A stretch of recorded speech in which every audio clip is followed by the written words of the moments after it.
والسلام علی سید الانبیاء والمرسلین اما بعد فاعوذ باللہ من الشیطان الرجیم بسم اللہ الرحمن الرحیم الصلاة والسلام علیک یا رسول اللہ وعلی آلک واصحابک یا حبیب اللہ الصلاة والسلام علیک یا نبی اللہ وعلی آلک واصحابک یا نور اللہ۔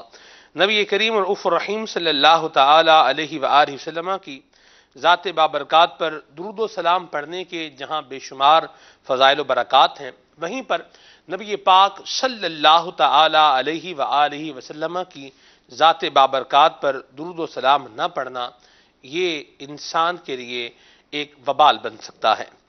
اور اگر میں کہوں کہ وبال ہے، حضور کا ذکر سننا اور پھر درود پاک نہ پڑھنا یہ وبال ہے، تو یہ بات بھی غلط نہیں ہوگی۔ اس عمل کو چھوڑنا چاہیے اور ذکر مصطفیٰ سن کر نبی کریم صلی اللہ تعالی علیہ وآلہ وسلم کی ذات بابرکات پر درود و سلام پڑھنا چاہیے۔ حضرت عبداللہ بن جواد رضی اللہ تعالی عنہ سے روایت ہے، عن النبی صلی اللہ علیہ وسلم، یہ نبی پاک صلی اللہ علیہ وسلم سے روایت کرتے ہیں، قال، پیارے مصطفیٰ کریم صلی اللہ علیہ وسلم نے ارشاد فرمایا، من ذکرت عندہ، کہ جس کے پاس میرا ذکر کیا گیا، فلم یصلی علیہ، اور اس نے مجھ پہ درود پاک نہ پڑھا، دخل النار، فرمایا وہ جہنم میں داخل ہوگا، العیاذ باللہ۔ صلو علی الحبیب صلی اللہ تعالی علی محمد صلی اللہ تعالی علیہ وسلم، صلاۃ و سلام علیک یا سید یا رسول اللہ۔ درود پاک پڑھنا اللہ کرے ہمارا معمول بنے اور پختہ معمول بنے، اور درود پاک کی برکت سے اللہ تبارک و تعالی ہماری پریشانیوں کو دور فرمائے، ہمارے دکھوں کو اور ہماری مصیبتوں کو مالک کریم اپنی رحمت سے دور فرمائے۔ مدنی چینل کے ناظرین، آج جمعہ المبارک ہے، آپ سب کو جمعہ مبارک ہو، اور جمعہ المبارک کے دن ہم کسی ایک معزز اور معظم اور مقدس اور بابرکت ہستی کا ذکر کیا کرتے ہیں۔ آج بھی ہم آسمان علم حدیث کے درخشندہ ستارے، اور اگر یہ کہوں کہ علم حدیث کے افق پر چمکنے والے تابندہ اور درخشندہ سورج ہیں تو بات غلط نہیں ہوگی، ان کا ذکر خیر کرنے جا رہے ہیں۔ امیر المؤمنین فی الحدیث حضرت سیدنا امام محمد بن اسماعیل بخاری رحمۃ اللہ تعالی علیہ، آج انشاءاللہ ان کا ذکر خیر ہے۔ عمومی طور پر لوگ جو ہے وہ ایک بات بولتے ہیں، حدیث شریف بخاری شریف، اور اگر میں یوں کہوں کہ بعض بیچاروں کو تو نام بھی پتہ نہیں ہوتا، بخاری جو ہے وہ کتاب کا نام بہرحال نہیں ہے، نہ کتاب کا نام ہے نہ بندے کا نام ہے۔ یہ بخاری کیا ہے؟ یہ ایک نسبت ہے، جیسے مکی مطلب مکہ میں رہنے والا، مدنی مطلب جس کا تعلق مدینہ منورہ سے ہو یا مدینہ منورہ میں رہنے والا، یا جو ہوتی ہے نا یہ یا نسبتی ہے، ٹھیک ہے۔ ایسے لفظ ہے بخارا، بخارا کے ساتھ جب یا نسبتی لگا دیا تو کیا بن گیا؟ بخاری، مطلب کیا؟ بخارا کا رہنے والا یا جس کا تعلق بخارا سے ہو، ٹھیک ہے۔ تو یہ ایک کلیئر سی بات ہے، اور یہ کسی کتاب کا نام نہیں ہے اور کسی شخص کا نام بھی نہیں ہے۔ امام بخاری معروف ضرور ہے، لیکن جو نام ہے وہ ہے محمد بن اسماعیل، ٹھیک ہے، یہ ان کا نام ہے۔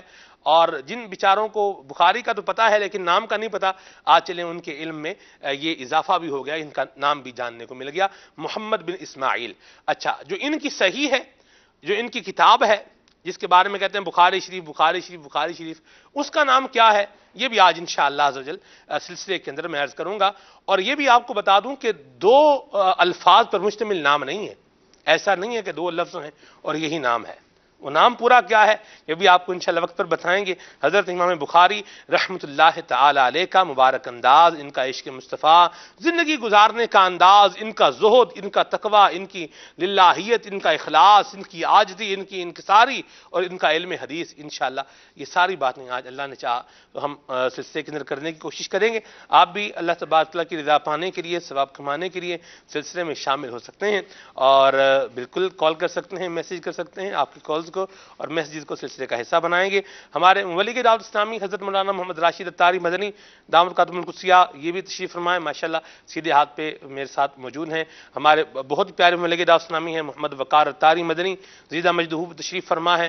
ہمارے قاری بھی ہیں، ہمارے نعت خوان بھی ہیں اور حکیم بھی ہیں، پیارے پیارے عبد الخلیل اتاری زیدہ شرف ہو و لطف ہو بھی ماشاءاللہ تشریف فرما ہے. وائٹ سوٹ ہے اور بلو امامے میں ماشاءاللہ خلیل بھائی جگمگا رہے ہیں. اللہ انہیں یوں ہی جگمگاتا رکھے. خالد مدنی بھائی بھی ماشاءاللہ تشریف فرما ہے. تلاوت کلام پاک سنیں گے خلیل بھائی سے, پھر انشاءاللہ موضوع کلام سلسلہ کلام یہ آگے لے کر چلتے ہیں. صلو علی الحبیب صلی اللہ تعالی علی محمد. الحمدللہ رب العالمین والصلاة والسلام علی سید الانبیاء والمرسلین. فرمان مصطفیٰ صلی اللہ تعالی علیہ وآلہ وسلم, نیت المؤمن خیر من عملی, یعنی مسلمان کی نیت اس کے عمل سے بہتر ہے. میٹھے میٹھے اسلام بھائیو, اچھی نیت نہ ہو تو عمل کا ثواب نہیں ملتا. اس لیے میں نیت کرتا ہوں کہ اللہ و رسول عز و جل صلی اللہ تعالی علیہ وآلہ وسلم کی اطاعت کرتے ہوئے تلاوت کروں گا. آپ سبھی تلاوت قرآن کریم کی تعظیم کی نیت سے جب تک ہو سکے نگاہ نیچے کیے دو زانوں بیٹھیے. مزید یہ بھی نیت کیجیے کہ حکم قرآن پر عمل کرتے ہوئے خوب کان لگا کر توجہ کے ساتھ تلاوت قرآن کریم سنوں گا. صلو علی الحبیب صلی اللہ تعالی علی محمد.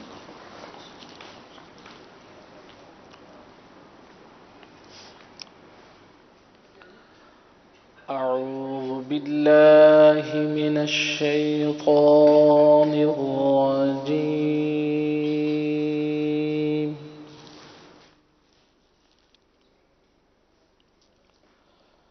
بسم اللہ الرحمن الرحیم.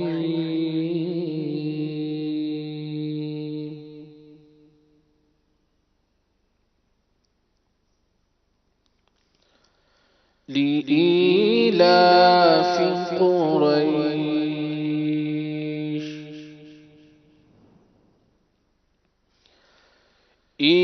إيلافهم رحلة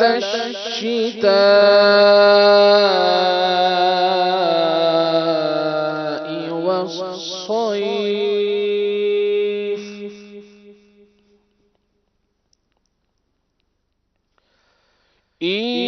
إيلافهم رحلة الشتاء والصيف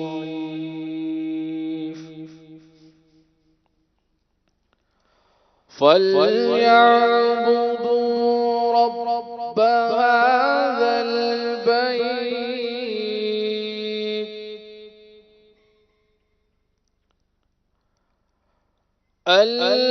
الذي أطعمهم من جوع وآمنهم من خوف. الذي أطعمهم من جوع وآمنهم من خوف. آمنت بالله صدق الله العظيم. واہ جی واہ, سبحان اللہ سبحان اللہ. کیا پیاری سورت کی تلاوت کی ہے ہمارے عبد الخلیل بھائی نے, اللہ برکتیں عطا فرمائے, اور کیا خوب غنے فرمائے ہیں. سبحان اللہ. یہ بھی ایک قابل غور بات ہے. غنہ اگرچہ حروف کی صفات غیر لازمہ میں سے ہے, لیکن غنہ جو ہے قرات کے اندر ایک حسن بہرحال ضرور پیدا کرتا ہے, اور غنہ نہ کرنا عند القراء بہرحال غلطی ضرور ہے. اچھا, یہاں من جو ان پر جو فرمایا ہے غنہ عبد الخلیل بھائی نے, بہت زبردست کیا ہے ماشاءاللہ. من جوعم وآمنہم من خوف. اچھا, یہاں پر غنہ جو کرتے ہیں اس کی کیا وجہ ہے؟ نون ساکن اور تنوین کے بعد اگر حروف جر ملون میں سے کوئی حرف آ جائے تو وہاں پر ہوتا ہے ادغام. جر ملون یا را میم لام واو نون, یہ 6 حروف ہیں, ٹھیک ہے. اچھا, ان 6 میں سے 4 حروف ایسے ہیں جن میں ادغام ہوگا غنے کے ساتھ, اور 2 حروف ایسے ہیں جن میں ادغام ہوگا بغیر غنہ کے. بغیر غنہ کے ادغام جو ہوگا وہ ہوگا لام میں اور را میں. اگر کسی قاری سے, میں ایک بات کہا کرتا ہوں, آج دوبارہ کہتا ہوں, اگر کسی قاری سے کہا جائے نا الٹی کلا بازی لگاؤ, تو وہ شاید الٹی کلا بازی تو لگا لے گا لیکن لام مشدد پہ غنہ نہیں کر سکے گا. یہ بات میں کہا کرتا ہوں، پر چلیں جی، یہ بھی ایک بات ہے، کیا ہے اس میں بھی ایک راز ہے. آپ مبلغین کو مسکراتا دیکھ رہے ہیں، میں بھی مسکرا رہا ہوں. تو بہر اللہ خیر فرمائے، یہ مسکراہٹیں اللہ مسکراہٹیں سلامت رکھے. اضحکم اللہ سنک، اللہ آپ سب کو ہنستا مسکراتا رکھے. تو یہ ایک قاعدہ ہے، من جوع و آمنہم من خوف. ماشاءاللہ. آگے میم ساکن کے بھی بہرحال یہ قواعد ضرور ہوتے ہیں. اظہار شفوی ہے، ادغام شفوی ہے، اور اخفاء شفوی ہے. اور ساتھ میں ایک اور بات بھی عرض کر دوں کہ یہ چاروں قواعد جو ہیں، یہ حروف کی اگر صفات کے اعتبار سے اگر دیکھا جائے، قواعد کے اعتبار سے دیکھا جائے، تو یہ غیر لازمہ بنتے ہیں. چلیں بہرحال یہ تو ایک بات تھی بر سبیل تذکرہ. آگے چلتے ہیں، نعت رسول مقبول صلی اللہ علیہ وسلم سنتے ہیں. اللہ تعالی ہمیں ذکر مصطفیٰ سننے کی سعادت نصیب فرمائے. یہ اس طرح کی باتیں ایک دو یہ بیان کرنے کا جو مقصد ہوتا ہے، یہ تشویق دلانا ہے. ایک ہوتا ہے تشویق اور ایک ہوتا ہے تشکیک. مجھے کل سے کسی نے تشکیک میں ڈالا ہوا ہے اور میں بڑی سخت تشکیک میں ہوں. تشکیک کیا ہے؟ شک میں ڈال دینا کسی کو. ٹھیک ہے. تو مجھے کل سے ایک بندے نے ایک مسئلہ ہے، ایک بات ہے، تاریخی ایک واقعہ ہے، اس پر جو ہے کسی نے شک میں ڈالا ہوا ہے.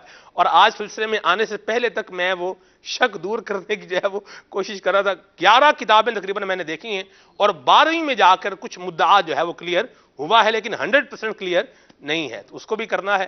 اللہ تشکیک مشکک سے بھی بچائے.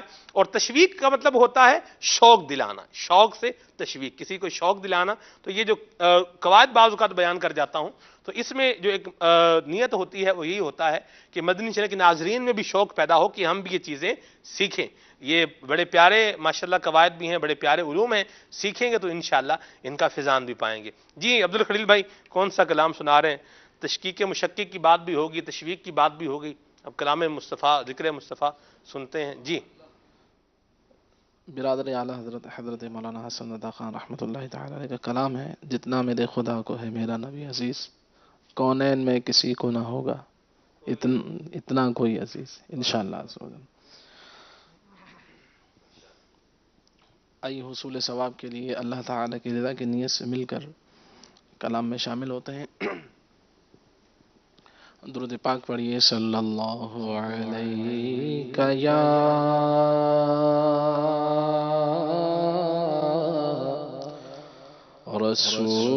رسول اللہ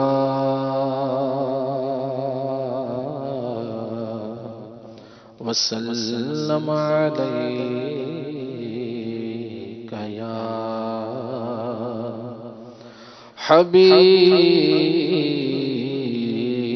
حبیب اللہ. ذات والا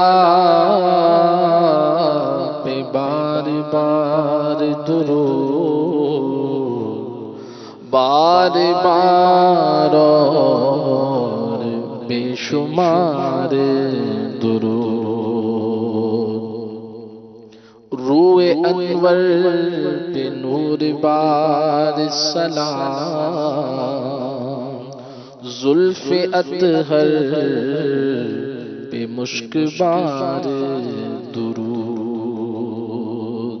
قبر میں خوب کام آتی ہے،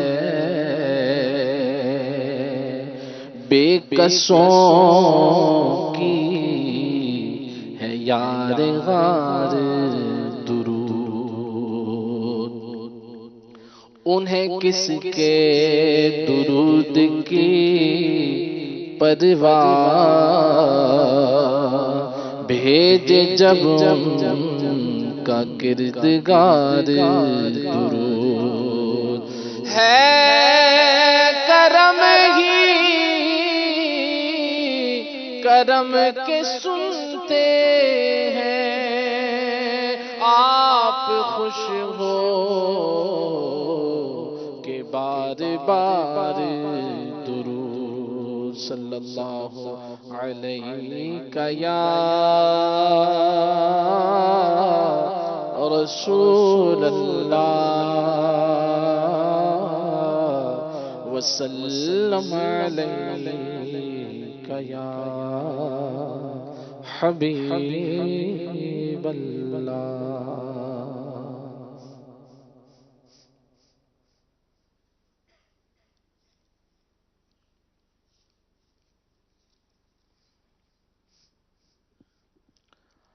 جتنا میرے خدا کو ہے میرا نبی عزیز،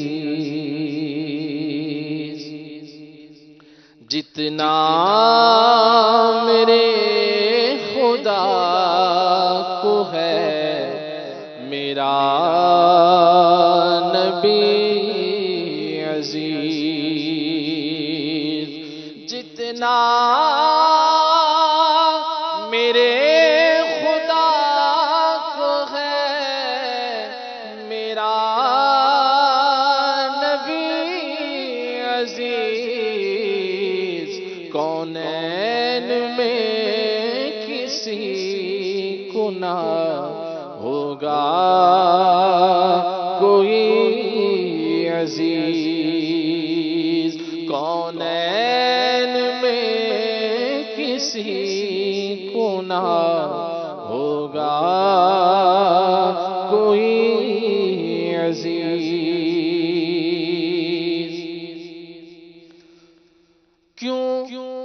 ہم کیوں جائیں غم کہیں کے غنی تم نے کر دیا، کیوں جائیں غم کہیں کے غنی تم نے کر دیا، اب تو یہ گھر پسند یہ دریے گلی عزیز، اب تو یہ گھر پسند یہ دریے گلی عزیز، شان کرم کو اچھے برے سے غرض نہیں، شان کرم کو اچھے برے سے غرض نہیں، اس کو سبھی پسند ہیں، اس کو سبھی عزیز، اس کو سبھی پسند ہیں، اس کو سبھی عزیز، گو ہم نمک حرام نکمے غلام ہیں،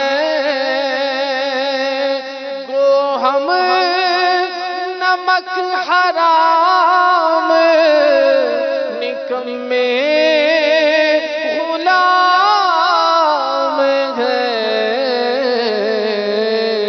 قربان پھر بھی رکھتی ہے رحمت تیری عزیز، یا رسول اللہ یا حبیب اللہ، قربان پھر بھی رکھتی ہے رحمت تیری عزیز، قرآن کھا رہا ہے اسی خاک کی قسم،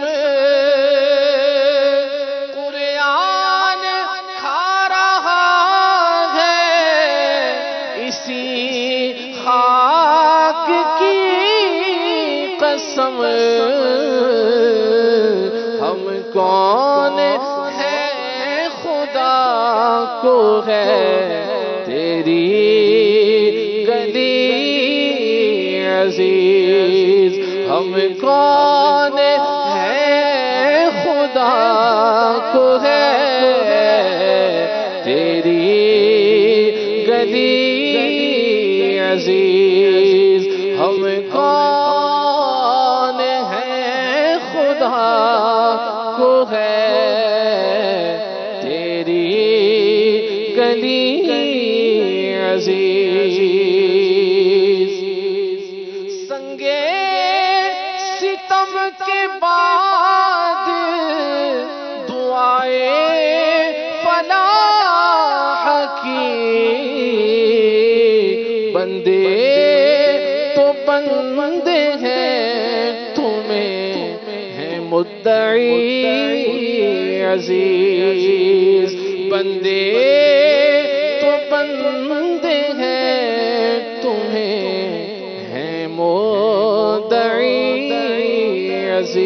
عزیز خاک مدینہ پر مجھے اللہ موت دے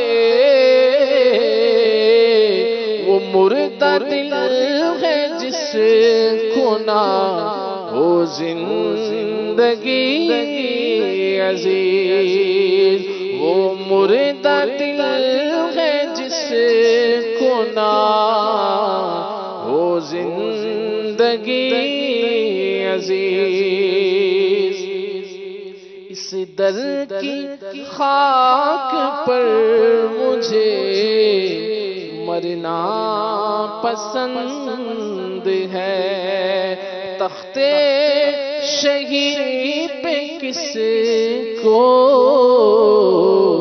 نہیں زندگی عزیز محشر میں دو جہاں کو خدا کی خوشی کی چاہ میرے حضور کی ہے خدا کو خوشی عزیز میرے حضور کی ہے خدا کو خوشی عزیز دل سے ذرا یہ کہہ دے نبی کا غلام ہو دل سے ذرا یہ کہہ دے کہ ان کا غلام ہو ہر دشمن خدا ہو خدا کو ابھی عزیز ہر دشمن خدا ہو خدا کو ابھی عزیز جتنا میرے خدا کو ہے میرا نبی عزیز طیبہ کے ہوتے خلد بری کیا کروں حسن طیبہ کے ہوتے خلد بری کیا حسن مجھ کو یہی پسند ہے مجھ کو یہی عزیز مجھ کو یہی پسند ہے مجھ کو یہی عزیز جنت بھی لینے آئے تو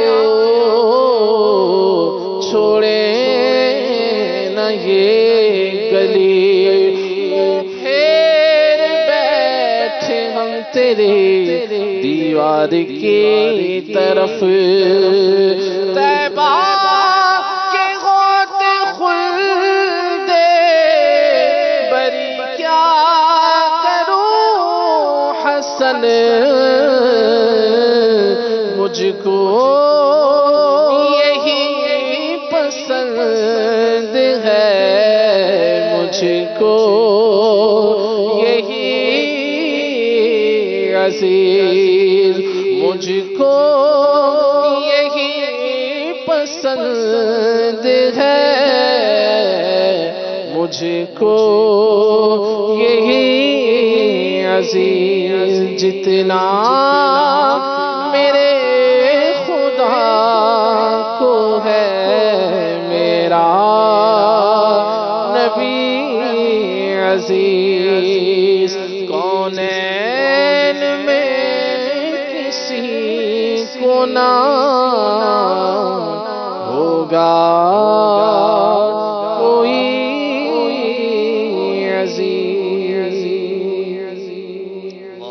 ماشاءاللہ ماشاءاللہ، کیا وہ پیارا شعر تھا ایک کہ ہم تو نمک حرام ہیں، نکمے غلام ہیں، لیکن پیارے آقا صلی اللہ علیہ وسلم کرم فرمانے والے ہیں، اور جو حضور کے غلام ہیں جیسے بھی ہیں آقا کریم کو عزیز ہیں۔ سبحان اللہ، ایسا کریم آقا کہاں ملے گا؟ وہ ہے نا کہ اپنے خطاوار کو اپنے ہی دامن میں لو، کون کرے یہ بھلا تم پہ کروڑوں درود، کر کے تمہارے گناہ مانگے تمہاری پناہ، تم کو ہو دامن میں آ تم پہ کروڑوں درود۔ سبحان اللہ، یہ فیضان ہے قرآن کریم کی اس آیت مبارکہ کا جو فرمایا عزیز علیہ ما عنتم، عنتم جمع کا صیغہ ہے، عزیز علیہ ما عنتم حریص علیکم، یہ کم جو ہے یہ بھی جمع ہے، ٹھیک ہے۔ بہرحال چلیں آگے چلتے ہیں۔ پیارے آقا صلی اللہ تعالی علیہ وسلم کی رحمتوں کے کیا کہنے ہیں؟ سبحان اللہ، عزیز علیہ ما عنتم، سبحان اللہ سبحان اللہ۔ امتیوں کا مشقت میں پڑھنا جس کریم مصطفیٰ کو جو ہے وہ گوارا نہ ہو اور پسند نہ آئے، کیا کریم آقا ہے وہ، سبحان اللہ۔ اللہ حضور سے محبت ہماری مضبوط فرمائے، اور پیارے آقا علیہ السلام کے صدقے میں اللہ تبارک و تعالی ہمارا بلا حساب جنت میں داخلہ عطا فرمائے۔ یہ راشد بھائی ہمارے ساتھ ہیں ماشاءاللہ، اور موضوع آج کا حضرت امام بخاری رحمہ اللہ کی ذات ہے، ان پر انشاءاللہ مدنی پھول ہم نے لینے ہیں۔ نام میں نے بتا دیا ہے، راشد بھائی کیا فرمائیں گے آپ؟ بسم اللہ الرحمن الرحیم۔ الحمدللہ، ایسی مبارک ہستی ہیں کہ صدیاں بیتنے کے باوجود امت آج تک ان کے فیضان سے مستفیض ہو رہی ہے، اور مسلمانوں کا بچہ بچہ اگر کہا جائے تو غلط نہ ہوگا کہ ان کے نام سے، ان کے تعارف سے واقف ہے۔ سیدنا امام بخاری رحمۃ اللہ تعالی علیہ، آپ رضی اللہ تعالیٰ عنہ کی ولادت جو ہے وہ 13 شوال سن 194 ہجری میں ہوئی، بخارا کے مقام پر جو ماوراء النہر ایک مشہور شہر ہے، وہاں آپ کی ولادت ہوئی، اور بچپن ہی سے آپ ذہین اور فطین تھے، اور بچپن ہی سے آپ کو علم دین حاصل کرنے کا شوق حاصل ہوا، اور وہ شوق آپ کو اس مقام اور مرتبے پر لے گیا کہ آج آپ کو کن الفاظ کے ساتھ یاد کیا جاتا ہے۔ علامہ علی قاری رحمۃ اللہ تعالی علیہ نے مرکات المفاتی کے مقدمے میں آپ کے جو القابات ذکر کی ہیں کہ امیر المومنین فی الحدیث، ناصر الاحادیث النبویہ، ناشر المواریث محمدیہ صلی اللہ تعالی علیہ وسلم، بڑے آپ کے مقام اور مناقب ہیں۔ امام نووی رحمۃ اللہ تعالی علیہ کی میں عبارت پڑھتا ہوں کہ امام بخاری کے فضائل اور مناقب کتنے ہیں۔ امام نووی رحمۃ اللہ تعالی علیہ تہذیب الاسماء میں فرماتے ہیں مناقبہ لا تستقصى لخروجہ ان تحصى۔ پڑھنے میں بڑی مشکل عبارت ہے کہ امام بخاری رحمۃ اللہ تعالی علیہ کے فضائل و مناقب کا احاطہ نہیں کیا جا سکتا کیونکہ وہ شمار سے سوا ہیں۔ کیا بات، اتنے فضائل و مناقب ہیں کہ آپ کے جو ہم اثر تھے، جو آپ کے اہل زمانہ تھے، وہ بھی آپ کی فضیلت کے، آپ کی فطانت کے، آپ کے حافظے کے قائل تھے، اور اللہ تعالیٰ نے اپنے محبوب علیہ السلام کی احادیث کی نصرت اور حمایت کے لیے آپ کو ایسے منتخب فرمایا کہ امام بخاری رحمۃ اللہ تعالی علیہ کا فیضان آج تک جاری ہے۔ امام بخاری رحمۃ اللہ تعالی علیہ سے پہلے بھی احادیث کی کتب لکھی جاتی رہیں، لیکن اس میں اس بات کا التزام اور اہتمام نہیں ہوتا تھا کہ ساری صحیح احادیث کو جمع کیا جائے۔ اب یہ صحیح کیا ہے، غلط کیا ہے، اس کی آپ وضاحت فرمائیے گا۔ تو نہیں آپ کرتے جائیں، گفتگو فرما رہے ہیں، اور ساتھ ساتھ ظاہر سی بات ہے اتنی جلیل قدر ہستی کا ذکر ہے، اور چونکہ ان کا تعلق ظاہر سی بات ہے علم حدیث ایک جسے یوں کہیں کہ واضح اور زبردست پہلو ہے آپ کی سیرت کا، تو ظاہر سی بات ہے جب یہ بیان ہوگا تو اس میں اصطلاحات بھی آئیں گی اور دیگر چیزیں بھی آئیں گی، تو مدنی چینل کے ناظرین بھی ماشاءاللہ علم حدیث حاصل کرنے کا شوق پیدا ہوگا انشاءاللہ، اور یہ بھی پتہ چلے گا ساتھ میں کہ جامعۃ المدینہ سے فارغ التحصیل اس ٹائم بھائی الحمدللہ پڑھا ہوتا ہے جنہوں نے، ان کو بھی الحمدللہ اللہ تبارک تعالیٰ کے فضل و کرم سے اور امیر سنت کے فیض سے علم حدیث کی اصطلاحات کی بھی سمجھ ہوتی ہے الحمدللہ۔ الحمدللہ یہ علم اصول حدیث کی ایک اصطلاح ہے، جب کہا جاتا ہے کہ حدیث صحیح ہے اور اس کے مقابلے میں جب کہا جاتا ہے کہ حدیث صحیح نہیں ہے، تو صحیح نہ ہونے سے مراد یہ نہیں ہوتا کہ غلط ہے، بلکہ فن اصول حدیث کے ماہرین نے جو حدیث کے درجات اور اس کی تقسیم کی ہے، اس اعتبار سے ایک تقسیم ہوتی ہے کہ صحیح لذاتہ ہی، صحیح لغیرہ، حسن لذاتہ ہی، حسن لغیرہ، اور اعتبارات سے بھی حدیث کی قسم ہوتی ہے، حدیث متواتر ہے، حدیث مشہور ہے، حدیث عزیز ہے۔ حدیث صحیح کا جو خلاصہ میرے حدیث ذہن میں غریب بھی ہے، جی بالکل، اب آپ یہ دیکھیں حدیث غریب یہ ایک اصطلاح ہے، جی ہاں یہ اصطلاح ہے، اور جس نے جو ہے وہ نخبۃ الفکر پڑھا ہوا ہے، اس کو کتاب کو پڑھا ہوا ہے، اس کے لیے یہ باتیں نئی نہیں ہیں، لیکن اب ایک بندہ جو بیچارہ عام فہم ہے، اب جیسے حدیث صحیح نہیں ہے، صحیح نہیں کا مطلب جو لوگ بتا رہے ہیں غلط ہے، ایسا نہیں ہے۔ اب جو حدیث غریب ہے اس کے بارے میں کیا بولیں گے؟ ایک حدیث امیر ہوتی ہے، غریب جیسے غریب آدمی بیچارہ مسکین سا آدمی ہوتا ہے، مال کی کمی ہوتی ہے، ویسے نہیں۔ حدیث غریب یہ پوری ایک اصطلاح ہے، اس کی ڈیفینیشن ہے، اور اس کی احکام اس سے کیا ثابت ہوگا یا خبر احاد بھی جو ہے وہ کہا جاتا ہے، یہ علم حدیث کی جو ہے وہ ابحاث ہیں۔ تو جو جس علم کی اصطلاح ہو، جو جس علم کی ٹرمینالوجی ہو، اس کی تعریف اور اس کا مفہوم اسی علم والے بتاتے ہیں، اور جو وہ علم والے بتائیں، جو مفہوم جو ٹرمینالوجی وہ بتائیں، وہی ہمیں سمجھنی چاہیے، اپنے پلے سے نہیں بنانا چاہیے۔ جیسے مثال میں آپ کو دیتا ہوں، کیمسٹری میں آپ لے لیں، ایسڈ کی ایک تعریف ہے، بیس جو ہے اس کی بھی ایک تعریف ہے، تیزاب اور اساس ان دونوں کی کیا ہے؟ ایک تعریف ہے۔ جو ایسڈ کی تعریف میں آئے گا وہ ایسڈ ہے، جو بیس کی تعریف میں آئے گا وہ کیا ہے؟ بیس ہے، سیدھی سی بات ہے۔ H2SO4 سلفیورک ایسڈ ہے، یہ ایسڈ ہے، ٹھیک ہے۔ NaOH سوڈیم ہائیڈرو آکسائڈ یہ بیس ہے، اور بیس کیا ہے، ایسڈ کیا ہے، یہ کون بتائے گا؟ جن کو کیمسٹری کا پتا ہے، صحیح ہے۔ تو یوں ہی علم حدیث کی اصطلاحات، ان کے مفہوم، ان کے معنی کون بتائے گا؟ جو علم حدیث سے علماء کرام وابستہ ہیں، جو وہ بتائیں وہی مفہوم اور وہی مضمون سمجھنا چاہیے، اپنی اٹکل پچو سے، اپنی مرضی سے، اپنی منشا سے کوئی اس طرح کا مفہوم بنا کر سب کے سامنے واضح نہیں کرنا چاہیے، یہ ورنہ علمی خیانت ہے۔ یہ جس طرح دیگر علوم کے اندر، دیگر نالجز کے اندر ہم اپنے اٹکل پچو کو نہیں چلاتے، یوں ہی بلکہ اس سے بھی زیادہ احتیاط کرنی ہے کہ ہم دین متین کے حوالے سے، علم حدیث کے حوالے سے، علم قرآن کے حوالے سے جو اصطلاحات ہیں، جو ٹرمینالوجیز ہیں، جو معانی و مفہوم بیان ہوئے ہیں، ان کا ہم اپنے طریقے سے کوئی انٹرپریٹیشن نہیں کریں گے، ٹھیک ہے جی؟ چلیں آگے چلتے ہیں۔ حدیث صحیح کا جو خلاصہ میرے ذہن میں ہے، وہ حدیث جس کے راوی عادل ہوں، تام الضبط ہوں، متصل السند ہوں، اور اس سند میں شذوذ و نکارت نہ ہو۔ اب یہ ہر لفظ جو ہے اپنے اندر کثیر معنی رکھتا ہے، اور اس کی پوری فنی تعریفات ہیں۔ ان چیزوں کو سمجھنے کے بعد پھر انسان فیصلہ کرتا ہے کہ یہ حدیث صحیح ہے یا صحیح نہیں ہے، وہ بھی ہر شخص کو اختیار نہیں ہوتا۔ تو امام بخاری رحمۃ اللہ تعالی علیہ سے پہلے بھی کئی احادیث کی کتب لکھی گئی ہیں، ایسا نہیں ہے کہ محدثین نے کام نہ کیا، لیکن امام بخاری رحمۃ اللہ تعالی علیہ نے اس بات کا اہتمام کیا کہ میں ایک ایسی کتاب تحریر کروں کہ جس میں صحیح احادیث ہوں، جو اصطلاح کے مطابق ہوں۔ اور یہ آپ کے استاد صاحب جو تھے اسحاق بن راہوے رحمۃ اللہ تعالی علیہ، انہوں نے ایک مرتبہ درس کے حلقے میں اپنی خواہش کا اظہار کیا کہ میرے تلامذہ میں سے کوئی ایسا ہو کہ جو صحیح احادیث کا ایک نسخہ جو ہے وہ تیار کرے۔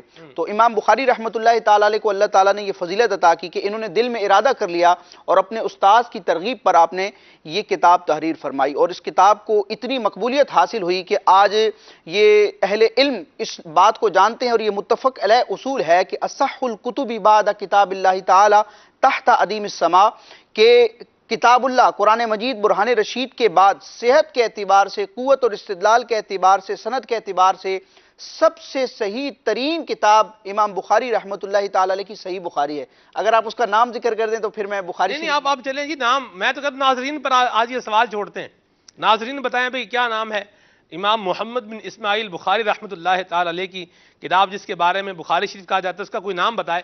ویسے یہ ہے سوال مشکل ہے، سوال مشکل ہے، چلیں دیکھتے ہیں کوئی بتاتا ہے تو ٹھیک ہے، ورنہ پھر ہم تو بتانے کے لیے بیٹھیں گے نا جی۔ تو یہ حدیث پاک کی کتاب انہوں نے تحریر فرمائی، اور علماء فرماتے ہیں کہ حدیث کی یہ وہ واحد کتاب ہے جس کی کثرت کے ساتھ شروحات لکھی گئیں۔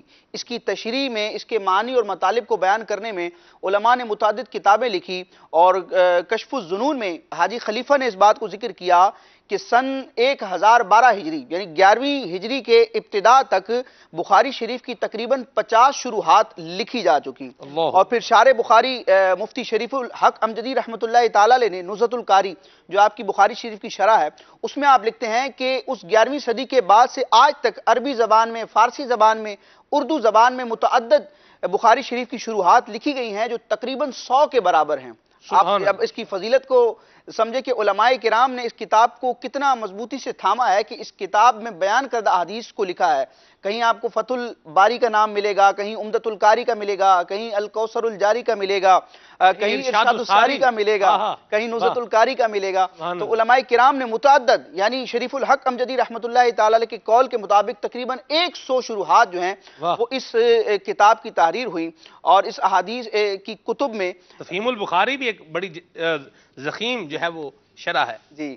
اب اس میں کتنی احادیث بیان کی گئی ہیں، چونکہ نسخوں کا اختلاف ہوتا ہے تو علماء نے مختلف تحقیقیں پیش کی ہیں۔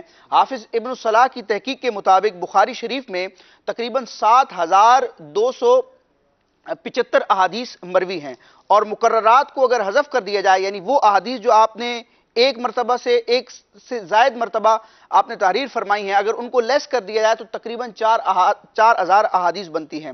اور علامہ ابن حجر عسقلانی رحمۃ اللہ تعالی علیہ کی تحقیق کے مطابق بخاری شریف میں 7397 احادیث مبارکہ موجود ہیں۔ اللہ تعالیٰ کی بارگاہ میں دعا ہے کہ اللہ ان سے ہمیں مستفید ہونے کی توفیق عطا فرمائے۔ سبحان اللہ۔ یہاں میں چاہ رہا ہوں ایک مدنی پھول چلتے چلتے ہم جو ہے وہ بیان کر دیں۔ ایک ہوتا ہے روایت کا صحیح ہونا، اور ایک ہوتا ہے اس سے حکم کا ثبوت ہونا۔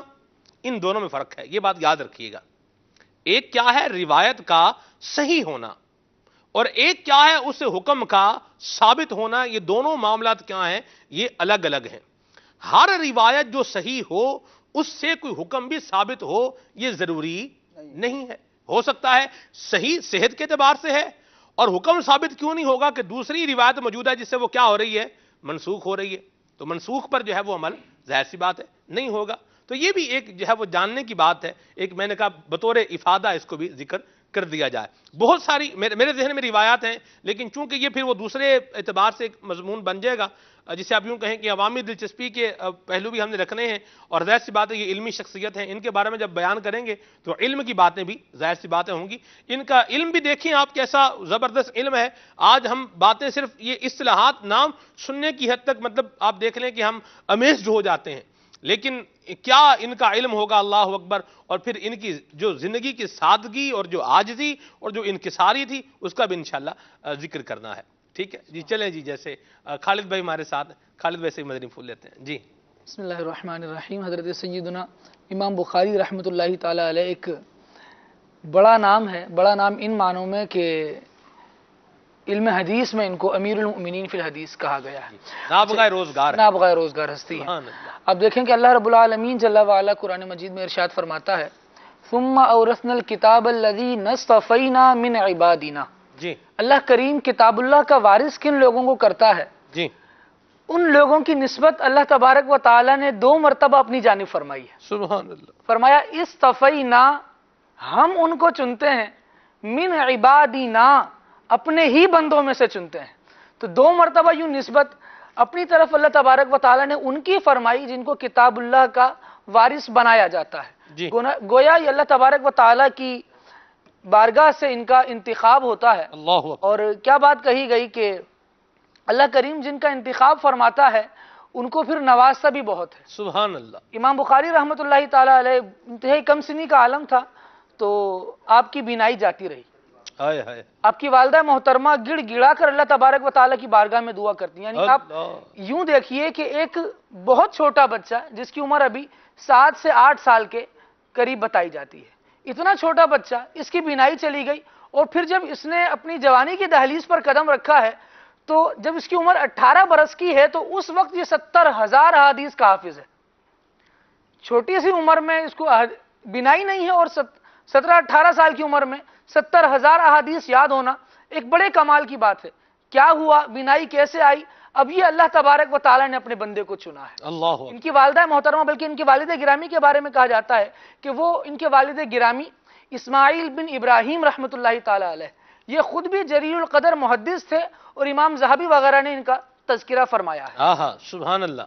اچھا، ان کی والدہ نے رو رو کر اللہ تبارک و تعالیٰ کی جلد بارگاہ نمبر 12 میں سیر اعلام نبلا جو ہمارے پاس نسخہ ہے 25 جلدوں والا، اس کی جلد نمبر 12 میں ذکر خیر ہے. سبحان اللہ. کیا بات ہے. اللہ کریم سلامت رکھے، لکھنے والوں کو سلامت رکھے، محفوظ کرنے والوں کو اور پڑھنے والوں کو بھی سلامت رکھے. آمین. تو آپ کی والدہ محترمہ رحمۃ اللہ تعالی علیہ گڑ گڑا کر اللہ تبارک و تعالیٰ کی بارگاہ میں اپنے بچے کی بینائی کے لیے دعا کیا کرتی تھیں. جی سلمان بھائی، آپ کو یاد ہوگا پچھلے دنوں میں ہم نے ایک سلسلہ کیا تھا، تو اس میں بزرگان دین کی ایک خاص وصف کہ ان کو والدہ کی طرف سے بڑے فیض ملے ہیں. خصوصاً سلسلہ چشت کے حوالے سے ہماری یہ گفتگو ہوئی تھی. بالکل. تو اسی طرح دیگر اولیاء کرام اور بزرگان دین جو اپنے والدین سے مربوط رہے اور والدین کی بھی توجہ لیتے رہے نا. والدین چشتیہ کے بزرگوں کا نام ایسے ہم چلتے گئے لیتے گئے، اور واقعی سلسلہ قادریہ میں بھی بزرگوں ماؤں کا بڑا فیضان الحمدللہ. آپ دیکھیں غوث پاک کی والدہ، سبحان اللہ. اسپیسیفکلی اس دن گفتگو سلسلہ چشتیہ کے بزرگوں کے حوالے سے تھی، لیکن ہم دیکھتے ہیں کہ علماء دین اور یہ بزرگان دین ہمارے جو ہیں یہ اپنے والدین سے وابستہ رہتے ہیں، والدین کو تکلیف نہیں دیتے، دل نہیں دکھاتے. ایک عوامی پہلو اگر ہم اس میں سے لینا چاہیں تو یہ لیں کہ جن لوگوں نے والدین کی دعائیں لی ہیں جی وہ اپنی زندگی میں کامیاب ہو گئے. صحیح. والدین کو ستانے والے کامیاب نہیں ہوئے. ایسی بات. امام بخاری رحمۃ اللہ تعالی علیہ کی والدہ نے گڑ گڑا کر دعائیں مانگی، اور کیا ہوا کہ ایک دن خواب میں اللہ کریم کے پیارے نبی حضرت سیدنا ابراہیم خلیل اللہ علی نبینا وعلیہ الصلوۃ والسلام اور بشارت ارشاد فرماتے ہیں کہ تمہاری آہوزاری اللہ تبارک و تعالی نے قبول فرما لی ہے اور تمہارے بیٹے کی آنکھوں کو پھر روشنی عطا فرما دی ہے. سبحان اللہ. صبح ہوئی تو امام بخاری رحمۃ اللہ تعالی علیہ جب بیدار ہوئے تو آپ کی آنکھوں کی بینائی واپس آ چکی. سبحان اللہ. کچھ ٹائم گزرا تو اپنی والدہ کی خدمت میں عرض کیا کہ میں علم حدیث حاصل کرنا چاہتا ہوں. جی. اور اس وقت امام بخاری رحمۃ اللہ تعالی علیہ کی عمر شریف تھی 10 برس کی. جی 10 برس کا بچہ سلمان بھائی ذرا غور کیجیے. اور اس کا شوق کیا ہے؟ سبحان اللہ. صدقے علم حدیث پڑھنا چاہتا ہوں. کیا بات ہے. کیوں؟ کیونکہ اس زمانے میں نا ایک تو والد گرامی کی صحبت با اثر، والد گرامی کا ایک فیضان تھا. دوسرا اس زمانے میں جو لوگ تھے نا وہ بات یہ کرتے تھے حدثنا فلاں حدثنا فلاں حدثنا فلاں قال رسول اللہ صلی اللہ علیہ وسلم یا سمعت النبی صلی اللہ علیہ وسلم. جب ہر طرف سے یہ بات، یہ صدا کانوں میں آئے گی کہ ہمیں فلاں نے یہ بات بیان کی ہے کہ رسول اللہ نے یوں بیان کیا ہے، تو خود بخود حدیث کا اشتیاق تو دل میں پیدا ہونا ہی. کیا بات. پھر بندے کی ایک صحبت ہوتی ہے کہ وہ کن لوگوں میں رہ رہا ہے، کس گھرانے میں اس نے آنکھ کھولی ہے، اور اب اس کے ساتھ جن لوگوں کی وہ صحبت اختیار کرتا ہے ان صحبتوں میں کس قسم کی باتیں ہوتی ہیں. ہم سلمان بھائی آج اپنے بچوں سے یوں پریشان ہو جاتے ہیں کہ میرا بچہ، میں تو گھر میں اس کو اچھا ماحول دیتا ہوں، یہ پتہ نہیں کہاں سے کیا سیکھ کر آ جاتا ہے. تو وہ پتہ نہیں کہاں سے کیا سیکھ کر آتا ہے اس پر بھی ہمیں ہی توجہ دینی چاہیے، اور اس کو پتہ نہیں کہاں جانے کیوں دیتے ہیں. صحیح بات. اس کو وہاں جانے دیں جہاں آپ کو پتا ہو اور جہاں معلوم ہو کہ یہاں جائے گا تو بات وہ ہوگی جو میرے گھر کے ماحول میں ایڈجسٹ ہو جائے گی. اور اس سے بڑھ کر یہ اس طرف نہیں جائے گا کہ جو اللہ تبارک و تعالی کی نافرمانی کی راہ ہے. صحیح. جن لوگوں کے درمیان جائے گا یہ لوگ وہی بات کرنے والے ہوں گے جو اللہ کریم کو پسند ہے، جو مصطفیٰ کریم صلی اللہ تعالی علیہ وآلہ وسلم کو محبوب ہے. امام بخاری رحمۃ اللہ تعالی علیہ کا یوں فن حدیث کے اعتبار سے، حدیث کا علم سیکھنے کے اعتبار سے سفر شروع ہوتا ہے، اور آپ رحمۃ اللہ تعالی علیہ حدیثیں سیکھتے چلے جاتے ہیں. ایک مرتبہ محدثین کی ایک جماعت کے ساتھ سفر کرتے ہیں امام بخاری رحمۃ اللہ تعالی علیہ بصرہ کی جانب.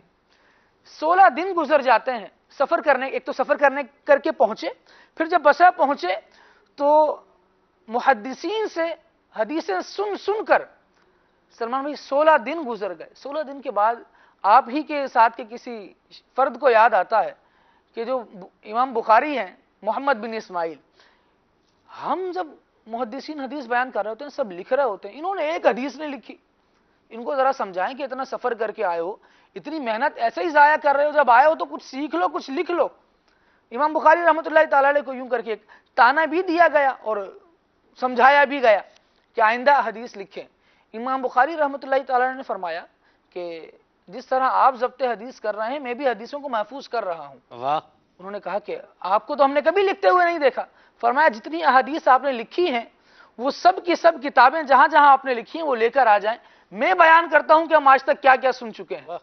امام بخاری رحمۃ اللہ تعالی علیہ نے 15,000 احادیث زبانی بیان فرمائی. اللہ اللہ اللہ. اس بات کو بیان کرنے والے حاشد بن اسماعیل رحمۃ اللہ تعالی علیہ, جو خود فن حدیث کے اعتبار سے ایک بڑا نام ہے, کہتے ہیں کہ جب امام بخاری رحمۃ اللہ تعالی علیہ نے وہ 15,000 احادیث بیان فرمائیں تو ہمیں ایسا محسوس ہوتا تھا جیسے کہ ہم نے یہ لکھی ہی امام بخاری کو سن کر ہے. اللہ اکبر, سبحان اللہ. یہ اللہ تبارک تعالیٰ کی عطا ہے, جسے مالک چاہتا ہے پھر خاص فرما لیتا ہے. سبحان اللہ. یہ یہاں پر جو خالد بھائی نے کچھ دن تھوڑا ٹائم پہلے جو بیان فرمایا ہے حضرت امام بخاری کی والدہ ماجدہ کے حوالے سے, تو یہ آپ کی والدہ ماجدہ کی دعا کا جو آپ کو فیضان ملا, خواب میں سیدنا ابراہیم علیہ السلام کی زیارت ہوئی, یہ کوئی قصہ کہانی نہیں ہے. بعض اوقات ایسا ہوتا ہے نا کہ لوگ سوچتے ہیں یہ پتہ نہیں کہاں سے لے کے آ رہے ہیں, کیا کر رہے ہیں. یہ شیخ محقق شیخ عبدالحق محدث دہلوی رحمہ اللہ نے اشیاء اللمعات کی جلد نمبر 1 میں اس کو بیان فرمایا ہے. بعض اوقات ایسا ہوتا ہے کہ بزرگوں کی کرامات کا جب بیان کیا جائے یا ان کے فیضان کا بیان کیا جائے تو شیطان جو ہے وسوسے دلاتا ہے, اور اپنے کو سنائیے ان پہ. ایسی بات نہیں ہے. الحمدللہ یہ شیخ طریقت امیر سنت کا فیضان ہے اور آپ کی تربیت کا فیض اثر ہے کہ ہم حکایات بھی اگر بیان کرتے ہیں تو وہ بھی جو پڑھی ہوئی حکایات بالخصوص کسی خاص بزرگ سے متعلق کوئی بیان کرتے ہیں تو وہ بھی کوئی اپنی طرف سے بنا کے بیان نہیں کر رہے ہوتے. الحمدللہ جو بزرگوں نے بیان کیا ہے, جو لکھا ہے, اسی کو لے کر آگے جو ہے وہ چل رہے ہوتے ہیں. تو بہرحال یہ ایک احتیاط کا پہلو میں نے چاہا کہ میں آپ کو عرض کروں کہ الحمدللہ ہمارے مبلغین پڑھ کے آتے ہیں, تیاری کر کے آتے ہیں, اور یہ اس طرح ہر بات پر حوالہ دینا یہ ویسے ہمارا عمومی مزاج نہیں ہے. ہر بات جو بھی ہے اس کے اوپر اس کا حوالہ جلد فلاں صفحہ فلاں, جلد فلاں صفحہ فلاں, ہم یہ بھی کر سکتے ہیں الحمدللہ. ایسی بات نہیں ہے کہ یہ نہیں کر سکتے یا ہمیں محدثین کے نام یاد نہیں ہے. اللہ کا فضل ہے الحمدللہ. محدثین کے جب تیاری کر رہے ہوتے نا تو کتاب ہمارے سامنے بھی یوں ہوتی ہے جی, تو سجا پاسا کیا ہے اور کھبا پاسا کیا ہے یہ تو ہمیں محفوظ رہ ہی جاتا ہے. ایسی بات ہے. بیان کرنے میں یہ بیان ہو سکتا ہے, اتنا مشکل ہوتا نہیں, لیکن عوامی دلچسپی جس طرح آپ نے فرمایا تو اس چیز کو بھی لے کر چلنا ہوتا ہے. پھر ہماری جو ناظرین ہیں وہ میں نے پورا واقعہ بیان کیا, اس سے ناظرین نے کیا سیکھا. صحیح. اس سے ظاہر ہے ہمیں سیکھنے کو یہ ملتا ہے کہ ہم کوشش کرتے رہیں کہ اپنے والدین کی دعاؤں میں ہمارا حصہ شامل ہو. مدینہ ہمارے والدین ہمارے لیے دعائیں کرنے والے ہیں. سبحان اللہ. آپ نے راشد بھائی بخاری شریف کے ناموں کے میسج آ رہے ہیں ماشاءاللہ. یہ لوگ ماشاءاللہ اہل علم طبقہ بھی سننے والا ہے الحمدللہ, اہل ذوق بھی ماشاءاللہ سماعت فرما رہے ہیں. اور کبھی دیکھیں ہم ہیں یا کوئی بھی ایکس وائی زی مدنی چینل پر مبلغین آ رہے ہیں, ہم کو غلطی سے مبرہ منزہ پاک مطلب بالکل غلطی کر نہیں سکتے, ایسا نہیں ہے. غلطی کا چانس باہر ضرور موجود ہے. میں اپنے بارے میں کہتا ہوں میں بھی ناقص ہوں, میرا فہم بھی ناقص ہے, علم بھی ناقص ہے. اللہ تبارک تعالیٰ کاملین کا فیضان نصیب فرمائے. تو کبھی کوئی غلطی دیکھیں تو اس پر بھی جو ہے وہ ضرور اصلاح فرمائے. وقار بھائی ہیں, ان سے بھی کچھ مدنی پھول امام بخاری سے متعلق لیتے ہیں. امام محمد بن اسماعیل بخاری رحمہ اللہ سے متعلق. جی حضور ارشاد. بسم اللہ والحمدللہ والصلاة والسلام علی رسول اللہ. ہمارے خالد بھائی کی بات کو کنٹینیو آگے کروں گا کہ والدین کا ایک کردار ہوتا ہے کہ اولاد جو ہے وہ اس کو والدین کی نیکیوں کا فائدہ بھی پہنچتا ہے, دعاؤں کا بھی فائدہ پہنچتا ہے. جی. تو جیسے ماشاءاللہ خالد بھائی نے بیان کرا کہ آپ کی والدہ کی دعا کی برکت سے جو الحمدللہ امام محمد بن اسماعیل بخاری رحمۃ اللہ تعالی کی آنکھیں تشریف لے آئیں اور آپ کی پھر آپ کی آنکھیں روشن ہو گئی. صحیح. اور امام بخاری آنکھیں آنا جو ہے نا یہ اردو کے اعتبار سے دیکھا جائے تو یہ بیماری کے اوپر جو ہے وہ دال ہوتا ہے کہ بھی آنکھیں آئی ہوئی ہیں, مطلب جو ہے وہ آنکھیں جو ہے وہ ان میں سے درد ہو رہا ہے, پانی آ رہا ہے. ٹھیک ہے. جی بالکل. جی. تو ایسے آپ کے جو جس گھرانے میں آپ نے آنکھ کھولی وہ ایک علمی گھرانہ تھا. خصوصاً آپ کے جو والد گرامی تھے حضرت اسماعیل بن ابراہیم رحمۃ اللہ تعالی علیہ, آپ خود ایک بہت بڑے محدث تھے. یعنی امام بخاری کا تو اپنا ایک بہت بڑا مقام ہے, لیکن آپ کے جو والد تھے وہ بھی کم نہیں تھے. آپ کے جو والد تھے انہوں نے بڑے بڑے محدثین نے اپنے دور کے جو تھے ان سے علم حدیث آپ نے حاصل کیا. یہاں تک کہ آپ کے لکھا ہے کتابوں کے اندر امام مالک رحمۃ اللہ تعالی علیہ کے سامنے آپ کے والد گرامی نے زانو تلمس طے کیا. اسی طریقے سے اپنے وقت کے بہت بڑے محدث عبداللہ بن مبارک رحمۃ اللہ تعالی علیہ ان کے سامنے آپ نے زانو تلمس طے کیا. اور بھی اپنے وقت کے جو یہ زانو تلمس کیا ہوتا ہے حضور؟ یعنی علم حدیث حاصل کیا، شاگردی شاگردی کا شرف مدینہ اختیار حاصل کیا. ماشاء اللہ. اور پھر آپ نے مزید دیکھیں نا یہ ہستی کا فیضان ہے. جی جی. یہ جیسی ہستی ہے ظاہر سی بات ہے بات بھی ویسی ہوگی نا. مرحبا. اور حماد بن زید رحمۃ اللہ تعالی علیہ، ان سے بھی آپ نے جو ہے وہ علم حدیث کو حاصل کیا. پھر آپ نے آگے علم حدیث کا فیضان عام کیا، دوسروں کو بھی سکھایا، اور بڑے بڑے جو ہے آپ کے شاگرد علم حدیث کے اندر جو ہے وہ ہوئے ہیں. چند نام آپ کے سامنے پیش کرتا ہوں. یحییٰ بن جعفر بیکندی رحمۃ اللہ تعالی علیہ، اس طرح احمد بن جعفر، نصر بن حسین رضی اللہ تعالی عنہم اجمعین. یہ سارے بڑے بڑے نام ہیں علم حدیث کے اندر جو آپ کے شاگردوں میں ہوئے ہیں. تو ناظرین کے لیے، مدنی چینل کے ناظرین کے لیے مدنی پھول ہے کہ اگر ہم چاہتے ہیں کہ ہماری اولاد جو ہے وہ نیکی کے راستے پر آئے اور وہ بھی کوئی شاندار کارنامے سر انجام دے، تو والدین کو بھی نیک ہونا پڑے گا، اس طرف آنا پڑے گا، نیکی کی طرف آنا پڑے گا. اب والدین یہ تو یعنی خود تو جو ہے وہ گناہ کرتے رہیں، خود نمازیں نہ پڑھیں، خود جو ہے وہ جھوٹ بولتے رہیں، بچوں کے سامنے ان کی ایکٹیویٹی آتی رہے گی، تو بچوں میں کہاں سے نیکی کا اثر پیدا ہوگا. آج ایک جو ہے وہ بہت بڑا مسئلہ ہے ہمارے معاشرے کا کہ والدین رونا روتے ہیں اور آتے ہیں امام صاحب کے پاس آ جاتے ہیں، دعا کر دیں ہمارے لیے، ہمارے بچے ہمارے قابو کے اندر نہیں ہیں، یا پیران عظام کے پاس جاتے ہیں، علماء کے پاس جاتے ہیں کہ ہمارے لیے دعا کر دیں، کوئی تعویذ دے دیں، کوئی وظیفہ بتا دیں کہ ہمارے بچے جو ہے وہ نیک ہو جائیں. حالانکہ وہ ایک بہت بڑا سبب ان کے نیکی نہ کرنے کا وہ یہ ہوتا ہے کہ والدین خود نیکی نہیں کر رہے ہوتے. اب والدین بچوں کے سامنے اگر گناہ کر رہے ہیں، گھر کے اندر اگر گناہوں والا ماحول ہے، تو پھر کہاں سے جو ہے وہ ان بچوں کے اندر نیکی کا جو ہے اثر پیدا ہوگا. اگر چاہتے ہیں کہ والدین جو ہے وہ ان کے بچے نیک ہو جائیں تو والدین کو بھی جو ہے وہ نیک بننا پڑے گا. اور اس طرح کہ والدین کی نیکی کا جو اثر ہے وہ اولاد کو بلکہ اولاد کی اولاد کو بھی پہنچتا ہے. اس بارے میں نبی کریم صلی اللہ علیہ وآلہ وسلم کا فرمان عالی شان ہے کہ آپ ارشاد فرماتے ہیں کہ بے شک اللہ تعالیٰ آدمی کے نیک ہونے کی وجہ سے اس کی اولاد اور اولاد کی اولاد میں بہتری فرما دیتا ہے، اور اس کی نسل اور اس کے ہمسایوں میں اس کی رعایت فرما دیتا ہے کہ اللہ تعالیٰ کی طرف سے پردہ پوشی اور امان میں رہتے ہیں. اور حضرت محمد بن منکدر رحمۃ اللہ تعالی علیہ فرمایا کہ اللہ تعالیٰ بندے کی نیکی سے اس کی اولاد کو اور اس کی اولاد کی اولاد کو اور اس کے کنبے والے کو اور اس کے محلے داروں کو اپنی حفاظت میں رکھتا ہے. تو اگر یہ سارے فرامین پیش نظر رکھا جائیں، اور اس طریقے سے وہ جو قرآن پاک کی آیت اس میں حضرت خضر علیہ السلام اور موسیٰ علیہ السلام کا جو واقعہ بیان ہوا تھا، تو اس میں یہ واضح طور پہ آیت کے الفاظ ہیں وَقَانَ أَبُوهُمَا صَالِحًا، کہ ان دونوں کے جو یتیم لڑکے تھے ان کے جو والد تھے وہ نیک انسان تھے. اور فتاوی رضویہ کے اندر امام اہل سنت نے لکھا ہے کہ علماء کے حوالے سے، علماء سے منقول ہے کہ وہ جو والد تھے وہ 8ویں یا 10ویں پشت کے اندر تھے. تو 8ویں یا 10ویں پشت کے والد کی نیکی کہاں جا کے جو ہے وہ کام آ رہی ہے 8ویں 10ویں پشت کے اندر. تو اگر جو ہے وہ اس کی خود کی جو پہلی جو نسل ہوتی ہے، اولاد جو ہوتی ہے، یقیناً اس کے اندر کتنی جو ہے وہ کام آئے گی. تو والدین کو بھی چاہیے کہ جو ہے والدین جو ہے وہ نیکی کی طرف آئیں، تو انشاءاللہ ان کی جو اولاد ہے وہ اللہ نے چاہا تو نیکی کی طرف آ جائے گی. مدینہ. چلیں جی، اچھے مدنی پھول دیے آپ نے بھی، اولاد کو بھی اچھا ہونا چاہیے. یہ نام آ رہے ہیں جی کتاب جو سوال کیا ابھی امام بخاری، امام محمد بن اسماعیل بخاری رحمۃ اللہ تعالی علیہ، انہی کی جو کتاب ہے. ہاں جی، نہیں جی الحمدللہ یہ برکت ہے مدنی چینل کی، اللہ کرے یاد ہو جائے جی. یہ کہہ رہے ہیں جی امام محمد بن اسماعیل بخاری رحمۃ اللہ تعالی علیہ، ان کی جو بک ہے اس کا نام ہے صحیح بخاری. یہ بک کا نام نہیں ہے، یہ تو بدیہی سی بات ہے اور واضح اور صحیح بات ہے. جو امام محمد بن اسماعیل بخاری رحمۃ اللہ تعالی علیہ نے جو کتاب لکھی ہے نا، جس کو الصحیح بھی کہا جاتا ہے، صاحب الصحیح یہ کہا امام ذہبی رحمہ اللہ نے ان کے تعارف کے اندر. تو وہ جو کتاب ہے نا اس کا نام صحیح بخاری نہیں ہے. بہرحال نام کیا ہے، یہ ایک میسج آیا ہوا ہے نام کا بھی، لیکن اس میں بھی ایک مین اور آن کا تھوڑا سا لیل کا کچھ وہ فرق ہے. سلمان بھائی، ہم اصل جو نام ہے وہ عموماً نسخوں کے شروع میں لکھا نہیں ہوتا، صحیح بخاری ہی لکھا ہوتا ہے. آپ بالکل نفی کر رہے ہیں. تو اب کسی کتاب پر صحیح بخاری لکھا ہے تو ہم کیسے پھر اعتماد کریں گے کہ وہی ہے؟ دیکھیں میں جو بات کر رہا ہوں جو امام محمد بن اسماعیل بخاری نے جو نام رکھا ہے میں وہ بات کر رہا ہوں. ہم نے بھی پڑھی. ابھی آپ نے کون سی کتاب پڑھی؟ دورہ حدیث کے اندر شیخ الحدیث کیا پڑھاتے ہیں؟ بخاری شریف پڑھاتے ہیں.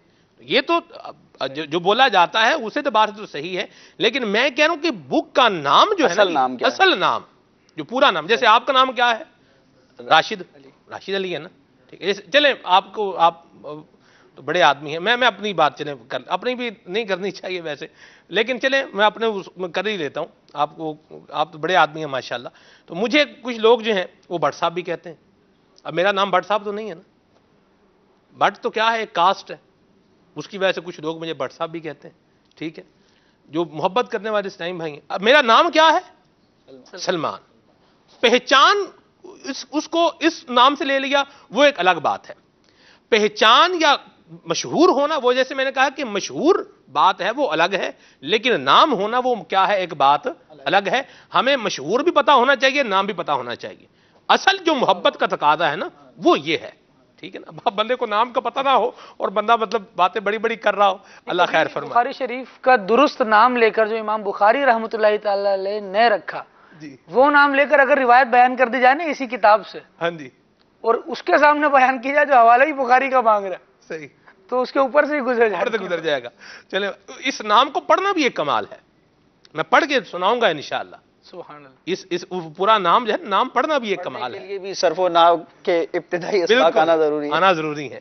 چلیں جی بہرحال آگے چلتے ہیں۔ یہ ساری باتیں اس لیے بیان ہو رہی ہیں کہ اگر آپ کو جو عربی میں جو بک ہے اس سے آپ کو اکتساب فیض کرنا ہے تو آپ کو تھوڑی سی ہمت کرنی پڑے گی، ایفرٹ کرنی پڑے گی، نالج جو ہے وہ سیکھنا پڑے گا، بزرگان دین کے پاس جو ہے وہ بیٹھنا پڑے گا۔ علماء کرام، علماء عاشقان رسول جو ہیں، عاشقان رسول علماء کرام جو ہیں، ان کی صحبت میں بیٹھ کے انشاءاللہ یہ زان و تلمذ جیسے کہا انہوں نے ہمارے وقار بھائی نے، تو یوں طے کریں گے، یعنی شاگردی اختیار کریں گے، پڑھتے جائیں گے تو انشاءاللہ برکتیں پاتے چلے جائیں گے۔ سلمان میں تھوڑا سا اشارہ اگر ہو جائے ناظرین کے لیے، کہ اشارہ جیسے ہو جائے دو ایک لفظوں تو میں۔ ابتدان میں پہلے دو جو اس کے الفاظ ہیں، الجامع الصحیح، یہ ابتدائی دو الفاظ ہیں۔ آگے کیا ہے یہ میسج آیا ہوا ہے، کچھ مزید بھی میسج آنے دیں، پھر انشاءاللہ اس کو ہم آخر میں ذکر کریں گے انشاءاللہ۔ کال شامل کرتے ہیں پھر آگے بڑھتے ہیں۔ عبدالخلیل بھائی ہمارے ساتھ ہیں انشاءاللہ، حضرت امام بخاری کی منقبت بھی سنائیں گے انشاءاللہ۔ سبحان اللہ، واہ واہ واہ، واہ واہ۔ سبحان اللہ۔ جی بخاری شریف کے اوپر کچھ جو ہے اچھا، اشعار آپ بخاری شریف سے متعلق اشعار سنائیں گے، مرحبا۔ دونوں ہی آ جائیں گے اس میں۔ چلیں، میں بھی تو دیکھنا بار بار بخاری شریف ہی کہہ رہا ہوں، مشہور یہ ہے لیکن حقیقت میں وہ نام بہرحال نہیں ہے۔ چلیں جی۔ میں ہند کے صوبہ مہاراشٹر کے سلور سے نظام رضوی بول رہا ہوں۔ مدنی چینل کا سلسلہ کھلے آنکھ صلی اللہ کہتے کہتے بہت ہی پیارا سلسلہ ہے، اور آج کا موضوع بھی بہت پیارا ہے۔ مجھے یہ سوال کرنا ہے کہ امام بخاری صحابی ہے، تابعی ہے یا تبع تابعی ہے؟ جواب عنایت فرمائیں، اور خلیل بھائی سے گزارش ہے کہ مجھے ایک کلام سنا دے۔ خاک مدینہ ہوتی میں خاک سار ہوتا۔ چلیں جی مرحبا۔ نہ امام بخاری صحابی ہیں نہ ہی تابعی ہیں، ٹھیک ہے جی، بہرحال کلام کی فرمائش کی آپ نے، مرحبا جی۔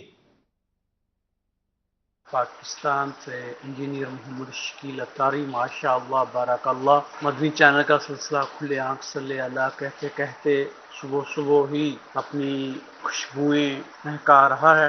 موضوع کے حوالے سے گزارش یہ ہے کہ امام بخاری علیہ رحمۃ اللہ باری کا عشق رسول صلی اللہ علیہ وسلم کا کوئی واقعہ ارشاد فرما دیں۔ چلیں ٹھیک ہے جی، آگے چل کے عرض کریں گے انشاءاللہ جی۔ محمد سجاد اتاری، باب المدینہ کراچی سے۔ سلمان بھائی آپ سے یہ پوچھنا تھا کہ میرا ایک دوست ہے وہ بھی اتاری ہونا چاہتا ہے ماشاءاللہ، تو اس کے لیے آپ بتائیں فیملی کے ساتھ ہی کہ کوئی فارم لا کے دینے پڑیں گے یا جیسے کچھ آپ اس میں رہنمائی فرما دیں۔ اللہ تبارک اللہ سلامت رکھے، اپنی رحمتوں کا سایہ فرمائے۔ اتاری ہونا چاہتے ہیں، مدنی چینل کی اسکرین پر آپ کو ایک نمبر، موبائل نمبر جو ہے یہ نظر آئے گا، اس پر واہ سبحان اللہ، اس نمبر پر جو میرے سنت سے مرید ہونا چاہیں، نام جو ہے وہ اپنا نام، والد صاحب کا نام اور عمر جو ہے وہ اپنی میسج کر دیں، انشاءاللہ سلسلہ عالیہ قادریہ اتاریہ میں داخل کر لیا جائے گا۔ اللہ سلامتی عطا فرمائے، مرحبا جی۔ میں محمد ارحا عرب شریف سے بول رہا ہوں۔ میری خلیل بھائی سے عرض یہ ہے کہ قبض کا کوئی علاج بتا دیں۔ کانسٹیپیشن، قبض کا علاج پوچھ رہے ہیں، اللہ آپ کو شفا عطا فرمائے، جو بیمار ہے اللہ ان کو شفا عطا فرمائے اور اپنی رحمتوں کی نظر فرمائے جی۔ مدنی چینل کا سلسلہ بہت ہی پیارا ہے، اللہ تعالی مزید ترقیاں عطا فرمائے۔ خلیل بھائی سر کے بال بہت زیادہ گرتے ہیں، اس کے لیے کوئی نسخہ بتا دیں، اور خوراک بھی کوئی بتا دیں کہ کون سی خوراک کھائی جائے۔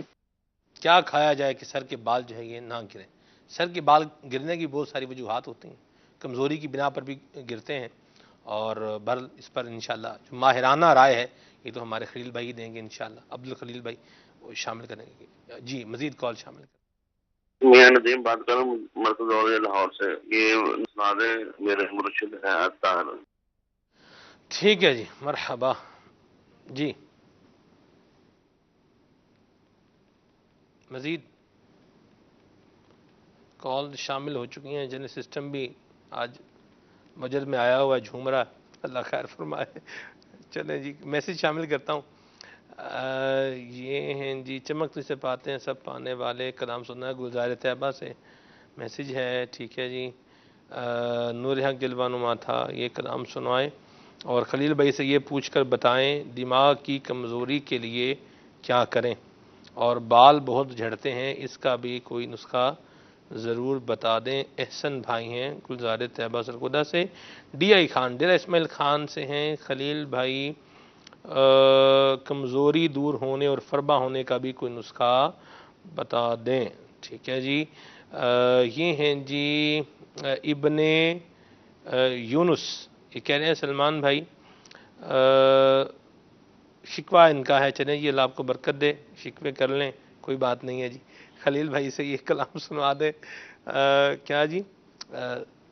سرے سادات گرامی، سارے سادات گرامی. اچھا یہ والا ان کو کلام سننا ہے جی. چلیں بہرحال جی.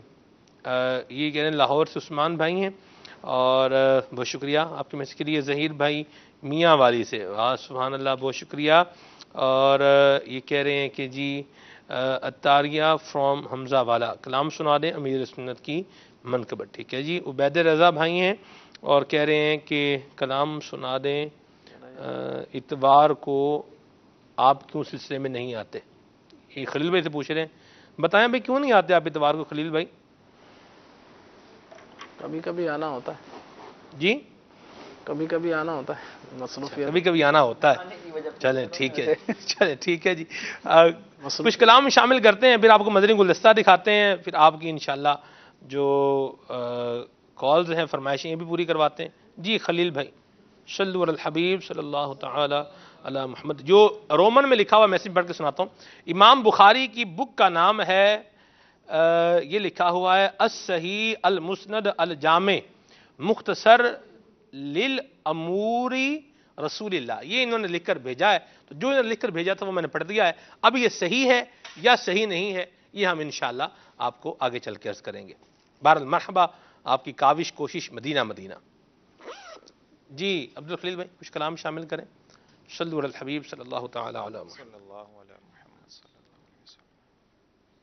صلو علی الحبیب صلی اللہ تعالی علی محمد صلی اللہ علیہ وسلم.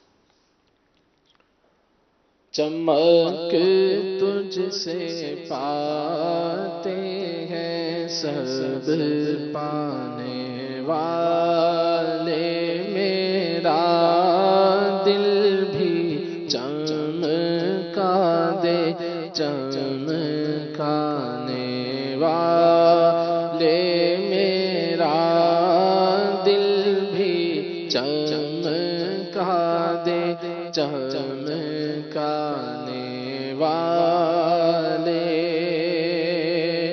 رہے گا یوں ہی ان کا چرچا، رہے گا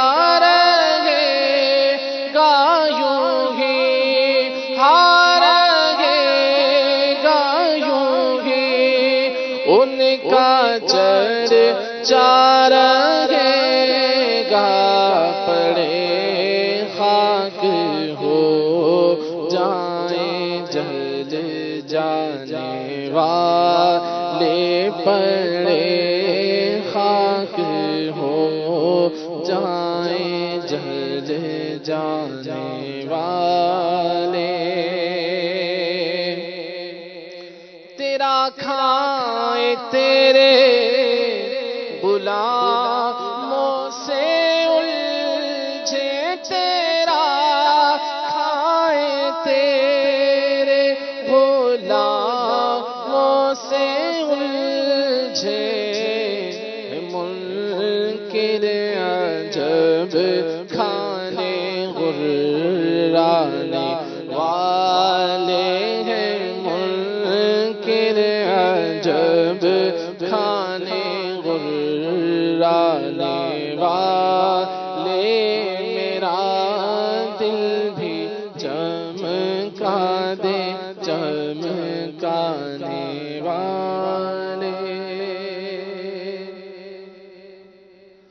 نور حق جلوہ نما تھا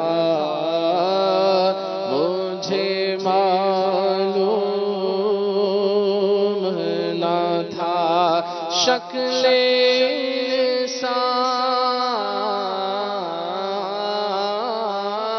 شکل انسان میں چھپا تھا مجھے معلوم نہ تھا نور حق جلوہ نما تھا مجھے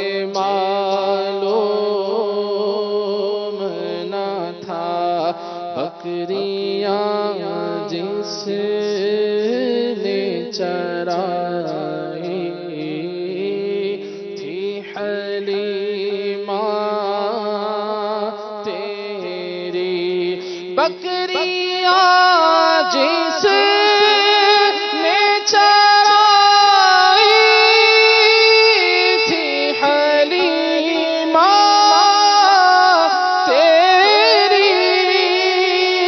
بکریاں جس نے چرائی تھی حلیمہ تیری عرش پر وہ ہی گیا تھا مجھے معلوم نہ تھا عرش پر وہ عرش پر وہ ہی گیا تھا مجھے معلوم نہ تھا نور حق جلوہ نما تھا مجھے معلوم نہ تھا۔ سبحان اللہ سبحان اللہ۔ ایک اور میسج ہے ہمارے پاس، یہ کہہ رہے ہیں کہ صحیح بخاری کا جو نام ہے وہ ہے الجامع الصحیح المسند المختصر من امور رسول اللہ صلی اللہ علیہ وسلم۔ ایک میسج یہ بھی آیا ہے، مرحبا ماشاءاللہ راشد بھائی، مدینہ مدینہ۔ چلیں جی، صحیح نام کیا ہے یہ انشاءاللہ میں آگے چل کے عرض کروں گا۔ اور بھی آ رہے ہیں میسیجز، آنے دیں جی، اچھی بات ہے جی۔ خلیل بھائی سے کلام بھی سنے ہیں، ایک مدنی گلدستہ ہم شامل کرتے ہیں ابھی، کیا مہکتے ہیں مہکنے والے، اور پھر انشاءاللہ آپ نے جو علاج کے حوالے سے جو کالز کی ہیں ان پر انشاءاللہ عبدالخلیل بھائی سے جواب بھی لیں گے۔ آئیے مدنی گلدستہ دیکھتے ہیں، کیا مہکتے ہیں مہکنے والے۔ صلو علی الحبیب صلی اللہ تعالی علی محمد صلی اللہ علیہ وآلہ وسلم۔ مدنی چینل کے ناظرین، مدنی چینل کا سلسلہ ہے کھلے آنکھ صلی علی کہتے کہتے۔ اس میں ہمارا سیگمنٹ ہوتا ہے کیا مہکتے ہیں مہکنے والے۔ ہمارے آقا مدینے والے مصطفیٰ صلی اللہ علیہ وآلہ وسلم کو اللہ تبارک و تعالی نے ایسا معطر بنایا، ایسے خوشبوؤں میں لپٹے ہوئے، ایسے معطر ہیں کہ آپ سرکار صلی اللہ علیہ وسلم کے منہ مبارک سے بھی مہک آتی، لعاب دہن سے بھی مہک آتی، بلکہ ہمارے آقا مدینے والے مصطفیٰ صلی اللہ علیہ وآلہ وسلم کی شان کا کیا عالم ہے کہ آپ کی مبارک بغل جو تھی اس میں بھی معطر مہک تھی۔ خصائص کبریٰ میں ہے کہ حضور نبی کریم صلی اللہ علیہ وآلہ وسلم کی بغلیں نہایت پاکیزہ اور خوشبودار تھیں، اور آپ کی بغلوں کا رنگ متغیر نہیں ہوتا تھا، اور نہ ہی آپ کی بغلوں میں بال تھے۔ کسی نے کیا خوب کہا نا، واہ اے عطر خدا ساز مہکنا تیرا، واہ اے عطر خدا ساز مہکنا تیرا، خوب رو ملتے ہیں کپڑوں پہ پسینہ تیرا۔ تو نبی کریم صلی اللہ علیہ وآلہ وسلم کے مقدس ہاتھ بھی خوشبودار تھے، آپ کی بغل مبارک سے بھی عنبر اور مشک سے بڑھ کر خوشبو آتی تھی، اور سرکار مدینہ صلی اللہ علیہ وآلہ وسلم کے ہاتھ مبارک اور بازو مبارک پرگوشت تھے، ریشم سے بڑھ کر نرم اور بے حد خوشبودار اور ٹھنڈے تھے۔ میرے میٹھے میٹھے اسلامی بھائیوں اور مدنی چینل کے ناظرین، ہمارے آقا مدینے والے مصطفیٰ صلی اللہ علیہ وآلہ وسلم کی مبارک بغل سے پسینہ جو چپکتا تھا، مبارک بغل کا پسینہ بھی جو تھا وہ خوشبودار تھا. اور عام انسان جو ہیں ان کے پسینے بنیان پہ لگے یا قمیص پہ لگیں تو بغل کے پسینے کا داغ پیدا ہو جاتا ہے، لیکن ہمارے آقا مدینے والے مصطفیٰ صلی اللہ علیہ وآلہ وسلم چونکہ معطر ہیں تو آپ کی بغل مبارک کا پسینہ بھی جو ہے وہ معطر اور معمبر، اور سرکار مدینہ صلی اللہ علیہ وآلہ وسلم کے مبارک پسینے کا نشان یوں پیدا نہیں ہوتا تھا، اور بغل مبارک جو تھی وہ اس کا رنگ متغیر نہیں ہوتا تھا. سید اعلیٰ حضرت کہتے نا کہ واللہ جو مل جائے میرے گل کا پسینہ، واللہ جو مل جائے میرے گل کا پسینہ، مانگے نہ کبھی عطر نہ پھر چاہے دلہن پھول. صلو علی الحبیب صلی اللہ تعالی علی محمد صلی اللہ علیہ وآلہ وسلم. سبحان اللہ، کیا مہکتے ہیں مہکنے والے، بو پہ چلتے ہیں بھٹکنے والے. اللہ اللہ، سبحان اللہ، کیا عظمت، کیا شان پیارے مصطفیٰ کریم صلی اللہ علیہ وسلم کو اللہ تبارک و تعالیٰ نے عطا فرمائی ہے. سبحان اللہ، ہمارے پسینے میں سے تو بدبو آتی ہے، لیکن مصطفیٰ کریم صلی اللہ علیہ وسلم کا پسینہ مبارک، اللہ اللہ، سبحان اللہ. اعلیٰ حضرت کا شعر بھی پڑھ دیا ماشاءاللہ اظہر بھائی نے، رکن شورا ہیں ہمارے بڑے پیارے. واللہ جو مل جائے میرے گل کا پسینہ، مانگے نہ کبھی عطر نہ پھر چاہے دلہن پھول. سبحان اللہ. مدنی چینل کے ناظرین، آپ کی کچھ کال بھی تھیں. عبدالخیر بھائی، علاج کے حوالے سے جو تھے ان کی باری باری ان کے بھی آپ بتا دیں، رسپونڈ کر دیں کالز پر، پھر آپ کا جو گھریلو علاج کا مدنی گلستہ ہے وہ بھی ہم نے دکھانا ہے انشاءاللہ. جی صلو علی الحبیب صلی اللہ تعالی علی محمد صلی اللہ علیہ وآلہ وسلم. قبض کے حوالے سے جو ہے علاج کا پوچھا گیا تھا، تو قبض کے حوالے سے یہ بات یاد رکھیں کہ قبض کے جو اسباب ہوتے ہیں اس پر غور کرنا چاہیے. اور عام طور سے لوگ جو ہے اس کی ٹیبلٹ کھا لیتے ہیں، گولی. آپ مجھے ایک بات بتائیں عبدالخلیل بھائی، علاج بعد میں بتائیے گا، آپ مجھے یہ بات بتائیں، آپ روٹی کھا کے آئے صبح؟ نہیں، ابھی آپ نہیں کھا کے آئے نا. چلے تو مدینہ کوئی مسئلہ نہیں، انشاءاللہ سلسلے کے بعد ناشتے کا انتظام ہے، آپ بے فکر رہیں، بے فکر ہو کے روحانی علاج، گھریلو علاج بتائیں. روحانی علاج بھی پوچھا ہوا ہے، یہ بھی پوچھتا ہوں آپ سے انشاءاللہ. جی قبض کے حوالے سے بعض لوگ جو ہے پھکیاں استعمال کرتے ہیں یا چورن وغیرہ استعمال کرتے ہیں، اس کی ٹیبلٹ لیتے ہیں. تو اس کا یہ ہے کہ اس کا ایک سبب بہت بڑا یہ ہے کہ آنتوں اور معدے کی خشکی کی وجہ سے قبض کا جو مرض ہوتا ہے، یہ اس کی ایک وجہ ہے. تو اس پر یہ پھکیاں وغیرہ اگر کھاتے رہیں گے تو پھر اس سے یہ ہے کہ معدے اور آنتوں کا کمزور ہونے کا خدشہ ہوتا ہے. تو اس لیے اچھا، اگر معدہ اور آنتیں کمزور ہو جائیں تو کیا ہوگا؟ تو پھر بہت سارے اور بھی اسباب پیدا ہوتے ہیں، یعنی کہ پھر سمجھ لیں کہ قبض کے ساتھ ساتھ اور مرض بہت سارے بڑھ جائیں گے. اچھا، یعنی تکالیف میں اضافہ ہو سکتا ہے. یعنی وہ لوگ جو اپنی مرضی سے ہی پھکیاں کھاتے رہتے ہیں ان کو احتیاط کرنی چاہیے. ان کو یہ غور کرنا چاہیے کہ اس کا سبب کیا ہے. مثال کے طور پہ جو چیزیں دیر سے ہضم ہوتی ہیں، مثال حلوہ پوری کا ناشتہ کیا، اب یہ اس نے جا کے جو ہے دیر سے ہضم ہونا ہے اور قبض کا سبب بننا ہے. اللہ بچائے حلوہ پوری کے ناشتے سے، اب یقین مانیں، بس اللہ بچا کے رکھے. جی جی. تو اس طرح کی جو دیر سے ہضم ہوتی ہیں چیزیں اگر قبض کا مریض یہ کھاتا رہے گا تو صحیح ہونے کے بجائے اس نے پھر اس کو پھکیاں ہی کھانی پڑیں گی. تو لہذا اس کا جو بہت ہی آسان ترین علاج ہے. پھکیاں بھی پھر آپ دیکھیں نا، غیر معیاری پھکیاں کھا رہے ہیں جو بھی مل رہی ہے. اب جیسے بابر بھائی یہ مجھے بولیں کوئی پھکی دے دیں مجھے، میرے پاس پھکی، اچھا اب وہ ہو بھئی نظر تیز کرنے والی. اب میں نے تو اپنے لیے ابھی چشمہ لگا ہوا ہے، کوئی ایسی بندہ صفوف بنا کے کھائے جسے آنکھیں دے دو. انہوں نے کہا یار کوئی پھکی ہے، میں نے کہا ہاں یار یہ نبی لے کھا لیے، فرق تو پڑا نہیں ہے. یہ بھی معاملہ بعض کا ہو جاتا ہے نا کہ وہ مرض کی اس مرض سے ریلیٹڈ بھی وہ صفوف یا وہ دوائی ہے یا نہیں ہے، یہ بھی ایک بات ہوتی ہے نا. جی اس میں یہ ہے کہ جیسے بعض اوقات مارکیٹ میں بک رہی ہوتی ہیں لکڑ ہضم، پتھر ہضم، توبہ یا اللہ، کھاؤ. اور تو اس طرح کی چیزوں سے جو ہے وہ بعض اوقات قبض، لکڑ تو جو ہے لکڑ پتھر تو اونٹ کا معدہ ہضم نہیں کر سکتا، انسان کا معدہ لکڑ پتھر کیسے ہضم کرے گا؟ درست علاج کرنے والے ہیں، جب تک کہ میری اپنی ذاتی آبزرویشن ہے، کیونکہ ہم بحیثیت مریض ہی جا رہے ہوتے ہیں ڈاکٹر ہے طبہ کے پاس، طبیب تو نہیں جا رہے ہوتے. لیکن آبزرویشن یہ ہے کہ جو صحیح علاج کرے گا نا وہ 4 چیزوں سے منع بھی کرے گا کہ آپ نے یہ نہیں کرنا, پرہیز بھی بتائے گا. یہ کھایا جاؤ لکڑ عدم پتھر عدم, بس یہ پھکی ہے ایسا کام کرے گی کہ آپ کو دوسری کسی چیز کی ضرورت. لکڑ کھاتے رہو, پتھر کھاتے رہو, اور ساتھ میں میری پھکی بھی کھاتے رہو, اور پیسے مجھے جو ہے وہ پہنچاتے رہو. چلو جی بہرحال اللہ رحم فرمائے. بہرحال یہ کہنے کا مقصد یہ تھا کہ عام طور سے قبض کے اسباب کا علاج کرنا چاہیے, اور اس کا ایک بہت بڑا سبب معدے اور آنتوں کی خشکی ہوتی ہے, اور جس کا علاج جو ہے پھکیوں کے بجائے کرنے کے بجائے بہت ہی آسان علاج ہے. 1 چمچ آپ لے لیں بادام کا تیل, نمبر 2 کسٹر آئل 1 چمچ اس کا لے لیجئے, ٹی اسپون لے لیں, اور پھر 1 چمچ شہد کا اس میں شامل کر لیں, اور چوتھی چیز جو ہے وہ دودھ کے اندر شامل کر لیں. اگر دودھ سے آپ کا دودھ نہ چلتا ہو مثال کے طور پہ آپ کو, تو پھر یہ ہے کہ آپ سونف کا عرق بادیان بھی اسے کہتے ہیں, تو 1 کپ یا آدھا کپ اس کا لے لیں, اور یہ تینوں 1 چمچ اس کے اندر ڈال لیں, شہد, کسٹر آئل اور بادام کا تیل. تو یہ آپ مسلسل جو ہے چند ماہ اس کو پینا ہے. چند ماہ پئیں گے تو انشاءاللہ عز و جل معدے اور آنتوں کی جو خشکی ہے وہ دور ہوگی. دور ہونے کے ساتھ ساتھ انشاءاللہ پھر آپ کا یہ قبض کا جو معاملہ حل ہو جائے گا.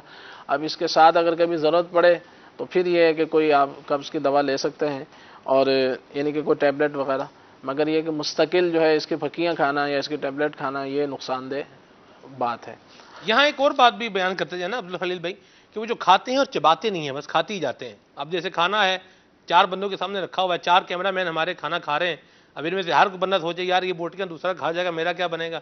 ویسے ہمارے کیمرہ مین جیسے میرا حسن زن ہے یہ یوں نہیں کرتے ہوں گے, سار کچھ نہ کچھ تو کرتے ہوں گے. افطاری میں تو آپس میں ایک دوسرے سے لے کے آتے تھے, ساتھ بیٹھ کے کرتے تھے. تو بہرحال یہ بھی ہوتا ہے نا بھائی, دوسرا کھا جائے گا میرے حصے میں کیا آئے گا, اب وہ نبیڑتے جا رہے ہیں اس کو, نپٹاتے ہیں ساتھ ساتھ. جیسے میں نے عرض کیا کہ قبض کے اسباب کا بھی علاج کیا جائے. اگر مثال ہے کھانے کے بجائے چبانے کے بجائے نگلنا ہے, اور پھر اسی طرح سے کھانا کھا لیا اور اس کے بعد پانی پی لیا. پانی پینا بھی جو ہے ہاضمے کو خراب کرتا ہے. کھانے کے بعد کھانا کھایا اور پھر رات کو جیسے کھانا کھایا فوری سو گئے, سونے کے سے یہ ہوتا ہے کہ وہ سارا ہاضمے کا جو نظام ہے وہ خراب ہو جائے گا, کھانا جو ہے معدے میں سڑ جاتا ہے اس طرح سے. تو یہ قبض کے حوالے سے یہ عرض کرنا تھا. باقی جو ہے کمزوری کے حوالے سے پوچھا گیا, تو کمزوری کے حوالے سے یہ ہے کہ آپ بہت ہی مختصر سا علاج ہے کہ 5 عدد جو ہے کھجوریں اور 10 عدد جو ہے بادام. سبحان اللہ. اس کا جو ہے ملک شیک بنا لیں, 1 گلاس دودھ ہو, 10 کھجوریں ہوں, اور 5 کھجوریں, 10 بادام اور 1 گلاس دودھ کا. تو اس کا ملک شیک بنا کے پئیں. بچے ہیں, بڑے ہیں, کوئی بھی شخص ہے وہ اس کو پی سکتا ہے. اب سوائے یہ کہ جو مریض ہوتے ہیں شوگر کے, وہ اس سے احتیاط کریں. باقی سبھی کے لیے یہ مفید ہے. تو انشاءاللہ عز و جل اس سے جو ہے جسم بھی فربا ہوگا, یعنی کہ جسمانی کمزوری ہے, دبلا پن, وہ بھی دور ہوگا, اور دماغی طور پہ بھی انشاءاللہ عز و جل فائدہ ہوگا. مدینہ میں نے جو سبحان اللہ کہا ہے نا, اور آپ مطلب آپ کا ایک انداز اس پر آیا مسکراہٹ والا, میں نے اصل میں یہ چکھا ہوا ہے. ہاں جی, جب یہ ہم نے یہ ریکارڈ کر کے اس کو ریکارڈ کیا, آنر بھی کیا ہم نے, تو یہ جب بنا تھا تو اس کو پینے والوں میں ایک نام جو ہے نا, چکھنے والوں, پینے والوں میں نہیں, چکھنے والوں میں ایک نام باہر میرا بھی تھا. جن کے ہم PCR والے کہہ رہے ہیں ہمارے منہ میں پانی آ رہا ہے, تو چلیں بہرحال مرحبا, سبحان اللہ, اللہ آپ کو برکت دے. آپ اپنے گھر پر بالکل اس کو ٹرائی کر سکتے ہیں, ضرور کوشش کریں, اللہ آپ کو برکتیں عطا فرمائے. جی صلو علی الحبیب صلی اللہ تعالی علی محمد صلی اللہ علیہ وآلہ وسلم. اسی طرح سے بال وغیرہ جیسے جھڑتے ہیں, اس حوالے سے پوچھا گیا. اللہ, اس کے لیے 2 علاج عرض کر دیتا ہوں. ایک جو ہے اگر صرف آئل ہی آپ نے لگانا ہے تو وہ, اور نمبر 2 کہ اس کے اندر دیگر دوائیں بھی شامل کرنی ہیں. اگر آئل ہی استعمال کرنا ہے تو اس میں یہ ہے کہ کلونجی کا آئل جو ہے آپ نے 50 گرام لینا ہے. انڈے کا تیل یہ بھی 50 گرام. ایگ یعنی انڈا جو ہوتا ہے اس کا بھی آئل آتا ہے, یہ بھی آپ نے 50 گرام لینا ہے. اور نمبر 3 زیتون کا آئل, یہ 100 گرام. تو یہ تقریباً دنیا میں آپ جہاں بھی ہیں تو سب جگہ آپ کو دستیاب ہو سکتا ہے, صحیح, کم و بیش. تو کلونجی کا آئل, بلیک سیڈ ایسے کچھ اس کا انگلش نام ہے, اور انڈے کا تیل اور زیتون کا آئل, یہ 100 گرام زیتون کا آئل. باقی جو ہے نا دونوں 50-50 گرام آپ لے لیں. تو یہ ان تینوں کا مکس کر لیں اور پھر اس کو جو ہے آپ استعمال میں رکھیں. انڈے کے تیل کے اندر جو ہے نا بو ہوتی ہے, تو یہ لگا کر آپ مسجد میں نہیں جا سکتے, تو لہذا یہ رات کو لگائیں اور صبح جو ہے اس کو دھو لیں, پھر آپ مسجد وغیرہ تشریف لے جائیں. صحیح. تو اس کے ساتھ اگر کوئی دوسرا علاج کرنا چاہتے ہیں وہ یہ ہے کہ کمیلا پاؤڈر کے نام سے ایک پاؤڈر آتا ہے, لال سے رنگ کا, سرخ رنگ کا, کمیلا پاؤڈر. یہ آپ نے 10 گرام لینا ہے. اسی طرح سے مہندی, برگ ہنا بھی اسے کہتے ہیں, مہندی کے جو پتے ہوتے ہیں اس کا جو صفوف بنا لیں, یہ بھی آپ نے 10 گرام لینا ہے. پھر نیم کا تیل نیم کا ایک درخت ہوتا ہے اور یہ میدان عرفات وغیرہ میں باکثرت لگے ہوئے ہیں، نیم کا درخت، ماشاء اللہ. تو وہ والا نیم، اس نیم کی بات کر رہا ہوں. اس کا آئل آتا ہے 10 گرام. اور پھر آخری میں چوتھی چیز جو آپ نے لینی ہے ناریل کا تیل، یہ 100 گرام. دوبارہ سن لیں، کمیلا پاؤڈر، مہندی پاؤڈر یہ 10 گرام، اور نیم کا تیل یہ بھی 10 گرام. 3 چیزیں ہو گئیں. چوتھی چیز جو ہے ناریل کا کوکونٹ کا آئل، یہ آپ نے لینا ہے 100 گرام.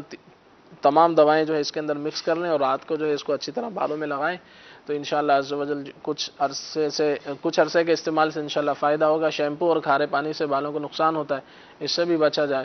اور کسی مشہور کمپنی کا جو ہے دماغ کی قوت کے لیے آپ کوئی بھی اچھا سا معجون آپ استعمال کر لیں تو انشاءاللہ عز و جل اگر دماغی کمزوری اندرونی طور پہ ہوگی بعض اوقات اس سے بھی جو ہے جڑیں کمزور ہو جاتی ہیں. تو یہ بیرونی علاج تھا، اور اندرونی علاج کے لیے آپ کوئی مشہور اچھا یعنی کہ بنا ہوا آپ دماغی کمزوری کا معجون وغیرہ استعمال کر لیں انشاءاللہ. یہ بھی ایک بنا کے دکھایا جائے نا ناظرین کو، گھر پہ بنا لیں گے جس کو لگتا ہے کہ میرا ذہن تھوڑا کمزور ہے یا مطلب کھانا چاہے دماغی قوت کے لیے، تو یہ بھی ہم اس کو بھی نوٹ دماغی قوت کے لیے مختصر سا یہ بھی ہے کہ آپ 100 گرام آپ سونف لے لیں، 100 گرام مصری لے لیں، 100 گرام بادام لے لیں. بادام اگر ایرانی بادام کے نام سے آتے ہیں وہ ہو تو اچھا ہے. تو سونف، مصری، بادام، سونف کو بادیان بھی کہتے ہیں، یہ تینوں چیزیں 100 گرام لے لیں اور اس کے اندر 12 گرام دکنی مرچ بھی ڈال لیں. دکنی مرچ وائٹ رنگ کی ہوتی ہے تو اس سے انشاءاللہ عز و جل نظر بھی تیز ہوگی، دماغی کمزوری بھی دور ہوگی انشاءاللہ. حافظہ بھی مضبوط ہوگا. بچوں کو بھی دے سکتے ہیں جو اسکول وغیرہ جاتے ہیں، مدرسۃ المدینہ میں یا مدارس وغیرہ میں، جامعۃ المدینہ وغیرہ میں پڑھتے ہیں تو ان کے لیے بھی اس میں کوئی ایک آپ نے بتایا تھا نا جس میں وہ مغزیات بھی کچھ ڈلتی ہیں اور وہ تو بڑے مزے کا بھی ہوتا ہے. آپ کو کھلایا تھا؟ نہیں کھلایا؟ نہیں چکھایا تو ہوگا آپ کو. میرے پاس جو آیا ہو اس نے نہ چکھا ہو ہے بعید بات. عبدالخلیل بھائی نے بنا کے دیا تھا. جی اچھا چلے جی عبدالخلیل بھائی جی وہ نظر بھی تیز کرتا ہے نا. جی تو یہ چیزیں ہیں، اس کو استعمال کیا جائے انشاءاللہ اس سے فائدہ ہوگا. چلیں جی اللہ خیر فرمائے. جی مدنی چینل کے ناظرین، آج کا گھریلو علاج ہے یہ ابھی آپ کو وہ دکھاتے ہیں. خون کی کمی کے حوالے سے ہے. اللہ تبارک و تعالیٰ خون کی کمی سے بچائے اور جو بیمار ہیں اللہ تعالیٰ ان پہ نظر رحمت فرمائے، شفاء کاملہ عطا فرمائے. آئیے گھریلو علاج دیکھتے ہیں. صلو علی الحبیب صلی اللہ تعالی علی محمد. صلو علی الحبیب صلی اللہ تعالی علی محمد صلی اللہ علیہ وآلہ وسلم. مدنی چینل کے ناظرین، آپ دیکھ رہے ہیں سلسلہ کھلے آنکھ صلی علی کہتے کہتے کا سیگمنٹ گھریلو علاج. آج انشاءاللہ عز و جل جو گھریلو علاج بیان کیا جائے گا وہ ہے خون کی کمی کا گھریلو علاج. جسم میں نیا خون بنانے کے حوالے سے انشاءاللہ عز و جل یہ علاج جو ہے انتہائی مفید ثابت ہوگا. اور اس کے اندر کیا کیا شامل ہے آئیے آپ کو دکھاتے ہیں. نمبر 1 ریوند چینی. یہ جو آپ دیکھ رہے ہیں اس کا نام ہے ریوند چینی. اور نمبر 2 اس کے اندر جو دوسری چیز ہے وہ ہے ریوند خطائی. ریوند خطائی. اور تیسری چیز جو ہے وہ ہے کشتۂ فولاد. کشتۂ فولاد. اور آخری چیز چوتھی چیز وہ ہے سفید زیرہ. زیرہ سفید یا سفید زیرہ اسے کہا جاتا ہے. ایک زیرہ سیاہ بھی آتا ہے، یہ ہے زیرہ سفید. تو یہ 4 چیزیں اس کے اندر شامل ہیں. اور اس کو کس مقدار میں لینا ہے وہ یہ ہے کہ ریون چینی اور ریون خطائی اور زیرہ سفید، یہ تینوں چیزیں ریون چینی، ریون خطائی اور زیرہ سفید یہ 12 گرام. اور آخری جو چیز ہے وہ ہے کشتۂ فولاد، یہ اس کی آدھی مقدار یعنی کہ 6 گرام. تو یہ 4 چیزوں کا وزن آپ کو عرض کر دیا. اس کو بنانا کس طرح ہے آئیے آپ کو عرض کرتا ہوں. یہ تمام دوائیں پہلے اچھی طرح ہم صاف کر لیں تاکہ مٹی وغیرہ ہو وہ صاف ہو جائے. اس کے بعد جو ہے اس کو آپ بالکل باریک جو ہے پیس لیجئے. پیسنے کے بعد یہ صفوف پھکی کی شکل اختیار کر جائے گا آپ کو. آئیے اب ہم اس کو بنتے ہوئے دکھاتے ہیں. صلو علی الحبیب صلی اللہ تعالی علی محمد. رسول پاک کی دکھیاری امت پر عنایت کر، مریضوں غم زدوں آفت نصیبوں پر کرم مولا. رسول پاک. یہ 4 چیزیں جو عرض کی تھی اس میں سے ہم نے 3 چیزیں جو ہے پیسی ہیں، یعنی کہ ریون چینی، ریون خطائی اور سفید زیرہ، اور جو چوتھی چیز تھی وہ تھی کشتہ فولاد۔ یہ آپ نے چاروں چیزیں جو ہے کسی بھی پنساری کی دکان سے انشاءاللہ عز و جل آپ کو دستیاب ہو سکتی ہیں، اور کشتہ فولاد جو ہے یہ آپ کو بنا بنایا جو ہے ملے گا، اس کو جو ہے پیسنے کی حاجت نہیں ہے۔ تو آخر میں جو ہے تقریباً 6 گرام، یعنی کہ ایک چھوٹی چمچ کے آس پاس، یا بڑا چمچ ہو تو وہ آدھی چمچ جو ہے آپ اس میں شامل کر لیں، تو یہ جو ہے دوا جو ہے آپ کے سامنے تیار ہے۔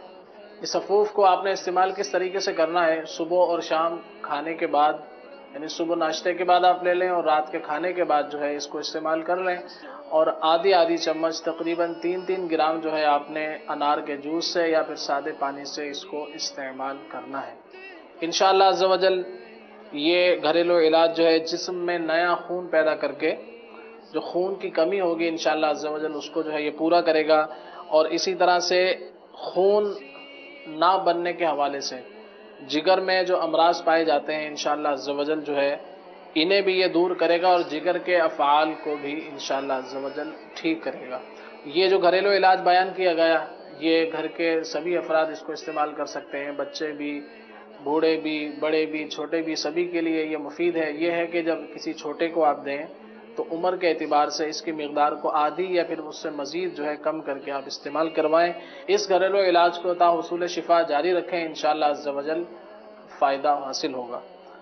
اور اسی طرح سے یہ بھی عرض کر دوں کہ خون کی کمی کے لیے کچھ پھل اور سبزیاں بھی ضرور استعمال کی جائیں، جس میں سے کہ کالے انگور جو ہے یہ خون بنانے کے لیے بہت مفید ہیں، اسی طرح سے چقندر بھی مفید ہے، یہ سبزی ہے، گاجر ہے یہ ایک سبزی ہے، یہ بھی خون بنانے کے لیے مفید ہے، اسی طرح سے پھلوں میں سیب ہے، خوبانی ہے، انار ہے، اور اسی طرح سے جامن ہے، اور سبزیوں میں پالک اور ٹماٹر یہ بھی خون بنانے کے لیے جو ہے معاون ہے۔ تو جیسا موسم ہو، یعنی کہ سردی کا موسم ہے تو سردیوں میں جو پھل آتے ہیں، جو سبزیاں آتی ہیں اس کا استعمال جاری رکھیں، اسی طرح سے گرمیوں کے موسم میں جو گرمیوں کے پھل اور سبزیاں ہوتی ہیں جو خون بنانے میں معاون ہیں تو وہ موسم کے اعتبار سے انشاءاللہ عز و جل آپ اس کو استعمال کرتے رہیں، تو ان پھلوں کے ذریعے بھی اور سبزیوں کے ذریعے بھی انشاءاللہ عز و جل خون کی جو کمی ہے انشاءاللہ عز و جل وہ پوری ہونے میں مدد حاصل ہوگی۔ صلو علی الحبیب صلی اللہ تعالی علی محمد۔ ہماری امت پر عنایت کر، مریضوں غم زدوں آفت نصیبوں پر کرم مولا۔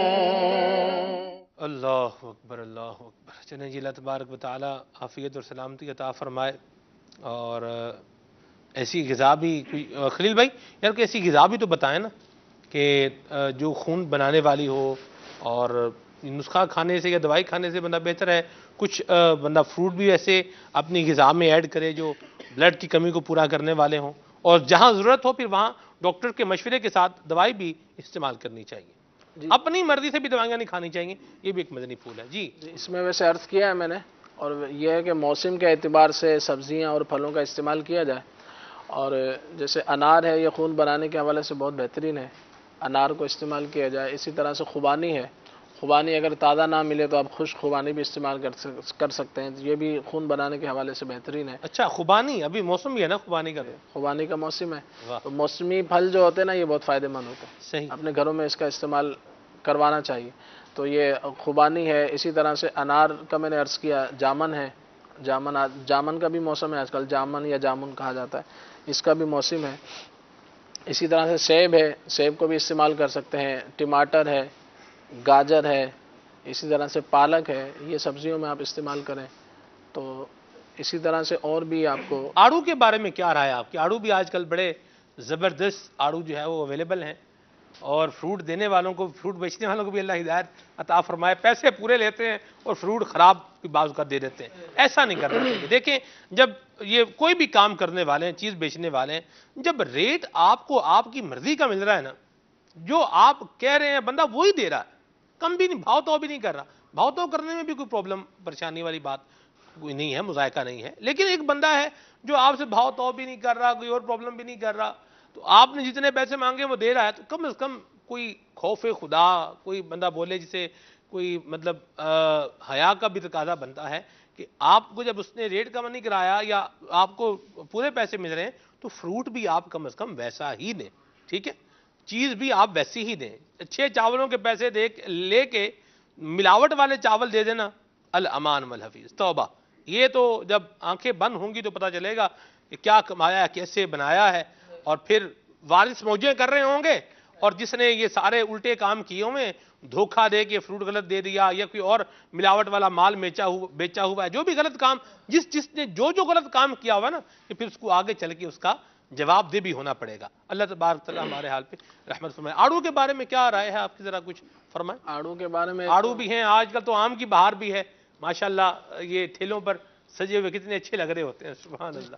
جی، آڑو کے بارے میں مختصر یہ ہے کہ یہ سب سے پہلے تو یہ کہ شوگر کے جو مریض ہوتے ہیں ان کے لیے یہ ایک اچھا پھل ہے، بڑا کہ مفید. اس کے اندر جو ہے مٹھاس کم ہوتی ہے. جی جی جی، مٹھاس کم ہوتی ہے تو اس لیے یہ فائدہ مند ہوتا ہے. اسی طرح سے پیٹ کے اندر جو کیڑے ہوتے ہیں بچوں کے بعض اوقات عموماً ہوتے ہیں، تو ان کے لیے یہ فائدہ مند ہے، ان کو یہ آڑو جو ہے استعمال کروایا جائے. اسی طرح سے آڑو جو ہے بالخصوص سب سے زیادہ جو فائدہ مند ہے وہ ہے کہ آنکھوں کے لیے مفید ہے، نظر کے لیے. ہاں واہ جی واہ. نظر کے لیے مفید ہے، تو نظر کے حوالے سے جن کی نظر کمزور ہو تو نظر کو بہتر بنانے کے لیے جو ہے آڑو کا جو ہے استعمال کیا جائے. اس کو آپ دودھ کے اندر بھی ملک شیک بنا کے بھی پی سکتے ہیں، مگر اس میں کہ چینی نہ ڈالیں تو اچھا ہے. صحیح. تو اگر جیسے مثال کے طور پہ بچے اگر نہیں کھاتے تو پھر یہ کہ آپ اس کے تھوڑا سا اس کا جوس بنائیں اور پھر اس میں تھوڑا دودھ ڈال کے آپ بچوں کو بھی دے سکتے ہیں. مدینہ. ویسے آپ ذرا امیجن کریں خالد بھائی، اگر خلیل بھائی کے ساتھ ہم کسی فروٹ کی جو ہے فروٹ کے ٹھیلے پہ کھڑے ہوں، جامن جیسے لگے ہوئے ہیں، پورے جیسے ٹھیلا بھرا ہوا ہے، اور وہاں پر عبدالخلیل بھائی جامن کے باغ میں یہ بیان کر رہے ہوں تو کیسا اچھا لگے گا. جامن کے فوائد اور خواص جو ہیں یہ بیان ہو رہے ہوں. جامن کی گھٹلی بھی. جی نیت کر لیں پھر. نہیں بالکل نیت، یہ چیزیں نوٹ کرتے جائیں. یہ ہمارے جو PCR ڈائریکٹر صاحب ہیں ہمارے آج ماشاءاللہ ہمارے جامی رضا بھائی ہیں، یہ چیزیں میں جو عرض کرتا ہوں یہ نوٹ کرتے رہا کریں، کیونکہ بعض کا ہوتا ہے برس میرے تذکرہ وہ برس میرے تذکرہ ہی رہ جاتا ہے وہاں پہ، یہ بھی نہیں ہونا چاہیے. چلیں بھارت، تو یہ اس طرح کا عبدالخلیل بھائی کچھ کریں گے انشاءاللہ، اور ناظرین کی دلچسپی کا باعث بھی بنے گا اور معلومات بھی انشاءاللہ فراہم ہوگی.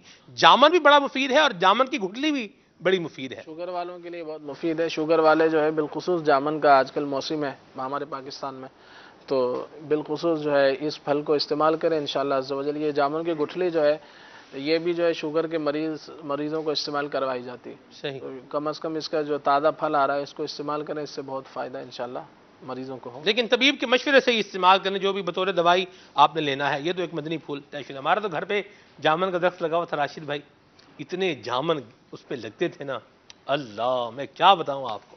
اور پھر جامن ہوں ان پر بندہ تھوڑا نمک ڈال کے ان کو کھائے، پھر ان کا سبحان اللہ لطف. اپنے آپ کو ابھی ناشتہ بھی نہیں کیا ہوا تو اس لیے امیجنیشن زیادہ اور مضبوط ہوگی آپ کی. چلیں بہرحال موضوع کے. جی جی، ہمارے لیے یہ تشویق ہے. اچھا، اللہ اکبر. چلیں جی، تشویق ہے یا تشویش ہے؟ تشویق اور تشویش دونوں شوق والا. تشویق کے ضمن میں تشویش بھی ہے. اچھا، اللہ اکبر. چلیں اللہ تبارک اللہ خیر فرمائے اور اللہ تشویشوں کو دور فرمائے. مدنی چینل کے ناظرین، موضوع آج کا جو پرٹیکولر موضوع ہم لے کر چل رہے تھے حضرت سیدنا امام بخاری رحمۃ اللہ تعالی علیہ کی مبارک ذات ہے. جی راشد بھائی مدنی پھول مزید عطا فرمائے. امام بخاری کی کچھ ثلاثیات کے حوالے سے ارشاد فرمائیں. یہ ثلاثیات کیا ہوتا ہے کچھ یہ بھی بتائیں، اور پھر آگے جو مدنی پھول دینا ہے وہ بھی ارشاد فرمائیں. جی، محدثین کرام نے جو احادیث کی کتب تحریر کی ہیں تو ہر کتاب کی ایک اپنی خصوصیت ہوتی ہے، اہمیت ہوتی ہے، اور محدثین کے درمیان، علماء کے درمیان بعض چیزیں جو ہیں وہ امتیاز اور افتخار کا باعث ہوتی ہیں. ان میں سے ایک یہ ہوتا ہے کہ کوئی محدث اگر اپنی سند سے یعنی اپنے شیوخ سے کوئی حدیث روایت کرتا ہے اور اس میں اگر سند کے اعتبار سے کوئی حدیث ثلاثیات کے درجے میں آتی ہے تو وہ اس مصنف کے لیے وجہ افتخار ہوتی ہے، یعنی فخر کا باعث ہوتی ہے. اور جس کتاب میں جتنی ثلاثیات کی تعداد زیادہ ہوتی ہے اس مصنف اور اس محدث کے لیے اور صاحب کتاب کے لیے وہ زیادہ فضیلت اور مقام اور مرتبے کی بات ہوتی ہے. امام بخاری رحمۃ اللہ تعالی علیہ کی صحیح بخاری میں بھی ایک تحقیق کے مطابق 22 ثلاثیات ہیں، اور اگر مقررات کو جو ریپیٹیشن ہے اس کو اگر حذف کیا جائے، لیس کیا جائے تو تقریباً 16 کے قریب یہ احادیث بنتی ہیں۔ ثلاثیات ہوتی کیا ہیں کہ صاحب کتاب جو حدیث اپنی کتاب میں درج کر رہا ہے، صاحب کتاب اور نبی اعظم صلی اللہ تعالی علیہ وسلم کے درمیان صرف 3 واسطے ہوں، یعنی 3 اشخاص 3 راوی ہوں جن کے واسطے اور توسط سے نبی پاک علیہ السلام کا وہ فرمان صاحب کتاب تک پہنچا ہے۔ تو امام بخاری رحمۃ اللہ تعالی علیہ اور نبی پاک علیہ السلام کے درمیان صرف 3 واسطے ہوں، صرف 3 راویوں کا فرق ہو، فاصلہ ہو، یہ تقریباً 22 کے قریب احادیث ہیں۔ اور علماء نے یہ تحقیق کی ہے اور یہ محقق بات ہے، کیونکہ امام اعظم ابو حنیفہ رحمۃ اللہ تعالی علیہ جن کو امام الائمہ کہا جاتا ہے، اماموں کے امام، فقہ میں تو آپ کا نام ہے لیکن حدیث کے بھی آپ بڑے امام ہیں، اور امام بخاری رحمۃ اللہ تعالی علیہ ہوں، یہ دیگر محدثین ہوں، سیاستہ کے مصنفین ہوں، دیگر علماء ہوں، مفسرین ہوں، سب کو کہیں نہ کہیں سے واسطہ یا بالواسطہ، ڈائریکٹ یا انڈائریکٹ، امام اعظم ابو حنیفہ رحمۃ اللہ تعالی علیہ کا فیض ملتا ہے۔ اور امام اہل سنت اعلی حضرت نے فتاوی رضویہ کی 10ویں جلد میں ایک مقام پر جہاں امام بخاری رحمۃ اللہ تعالی علیہ کا ذکر خیر فرمایا، وہاں پر آپ نے اس بات کو ذکر کیا کہ امام اعظم ابو حنیفہ رحمۃ اللہ تعالی علیہ اور امام بخاری رحمۃ اللہ تعالی علیہ کے درمیان جو ایک رشتہ ہے، ایک واسطہ ہے سند کے اعتبار سے، وہ 5 واسطوں کا ہے، یعنی امام بخاری رحمۃ اللہ تعالی علیہ 5ویں درجے میں امام اعظم کے شاگرد ہیں۔ تو اب امام بخاری رحمۃ اللہ تعالی علیہ کی جو فضیلت ہے، جو آپ کا مقام و مرتبہ ہے کہ آپ کی صحیح بخاری میں 22 کے قریب ثلاثیات والی احادیث ہیں، تو تحقیق کے مطابق یہ بات ثابت ہے کہ ان 22 میں سے 20 حدیثیں ثلاثیات کی وہ ہیں جو امام بخاری رحمۃ اللہ تعالی علیہ نے اپنے ان اساتذہ سے، ان شیوخ سے روایت کی ہیں جو حنفی ہیں۔ فقہ میں امام اعظم ابو حنیفہ رحمۃ اللہ تعالی علیہ کو فالو کرتے ہیں، اور بخاری شریف کا ہر دوسرا ورق اگر آپ پلٹیں گے تو وہاں پر جب حدیث کی سند بیان کی جاتی ہے تو وہاں پر ان شیوخ کا ذکر سر فہرست ہوتا ہے جو حنفی بزرگ ہیں۔ اللہ تعالیٰ میں تمام علماء کی برکتیں حاصل کرنے کی توفیق عطا فرمائے۔ یہاں میں ایک بات ذکر کروں گا، سوال بھی آیا تھا کہ امام بخاری رحمۃ اللہ تعالی کے عشق رسول کے حوالے سے کوئی واقعہ، ویسے تو آپ کے کئی واقعات مل جائیں گے، لیکن صحیح بخاری شریف کی جو تصنیف ہے، اس کو جو تحریر کرنا ہے، یہ بھی عشق رسول کا بہت بڑا انداز ہے۔ ایک بات میں پہلے ذکر کرتا ہوں، پھر اس تناظر میں امام بخاری رحمۃ اللہ تعالی کے یہ معاملہ ذکر کروں گا کہ نبی پاک علیہ السلام کی تعظیم جو ایمان کی جان ہے، اب وہ کیسی کرنی چاہیے؟ کیا اس کے لیے ہمیں کسی حدیث کا ملنا کہ صحابہ کرام کی سیرت میں، تابعین کی سیرت میں یہ تعظیم کا انداز یہ ضروری ہے، قرآن یا حدیث کی نص سے ثابت ہے، یہ ضروری ہے یا نہیں؟ تو سورہ فتح کی آیت مبارکہ ہے وَتُعَزِّرُهُ وَتُوَقِّرُهُ کہ میرے محبوب کی تعظیم و توقیر کرو، بغیر کسی قید کے علی الاطلاق رب تبارک و تعالی نے فرمایا۔ اس آیت مبارکہ کے تحت امام اہل سنت کی ایک عبارت ہے فتاوی رضویہ کی 5ویں جلد میں، آپ فرماتے ہیں بحمد اللہ تعالی مسلمانوں کے ایمان میں تعظیم رسول اللہ صلی اللہ تعالی وسلم عین ایمان، ایمان کی جان ہے، اور علی الاطلاق مطلوب شرع، بغیر کسی قید کے، جہاں شریعت نے قید بیان نہیں کی، جہاں شریعت نے ممانعت ذکر نہیں کی، تو نبی پاک علیہ السلام کی تعظیم کرنا یہ شریعت کو مطلوب ہے۔ امام اہل سنت فرماتے ہیں تو جو کچھ بھی، جس طرح بھی، جس وقت بھی، جس جگہ بھی تعظیم اقدس کے لیے بجا لائے، بندہ بجا لائے، اس طریقے کو اپنائے، خواہ وہ طریقہ، خواہ وہ بھی عین ہی منقول ہو یا نہ ہو، خواہ اس تعظیم کے طریقے کا ذکر حدیث یا سیرت کی کسی کتاب میں ہو یا نہ ہو، سب جائز و مندوب و مستحب و مرغوب و مطلوب و پسندیدہ و خوب ہے۔ پھر قاضی ایاز مالکی رحمۃ اللہ تعالی نے الشفاء بتعریف حقوق المصطفیٰ میں جہاں تعظیم مصطفیٰ کا چیپٹر قائم فرمایا، وہاں پر آپ نے نبی پاک علیہ السلام کی تعظیم کے مختلف جو تقاضے ہیں ان کو بیان فرمایا۔ آپ فرماتے ہیں وَعْلَمْ جان لو ان حرمت النبی صلی اللہ تعالی علیہ وسلم بعد موتہ وتوقیرہ وتعظیمہ لازم کما کان حال حیاتہ، کہ نبی پاک علیہ السلام کی حرمت، آپ کی تعظیم اور آپ کی توقیر یہ مسلمانوں پر اسی طرح لازم ہے بعد وفات بھی، نبی پاک علیہ السلام کے ظاہری پردہ فرمانے کے بعد بھی، جس طرح آپ کی ظاہری حیات میں تھی۔ علامہ علی قاری شرح شفا میں فرماتے ہیں کہ بعد وصال بھی تعظیم کیوں لازم ہے؟ ای لأنہ الحی، لأنہ الآن حی یرزق، نبی پاک علیہ السلام اب بھی زندہ ہے اور انہیں رزق دیا جاتا ہے۔ اب یہ نبی پاک علیہ السلام کی تعظیم کب کی جائے گی؟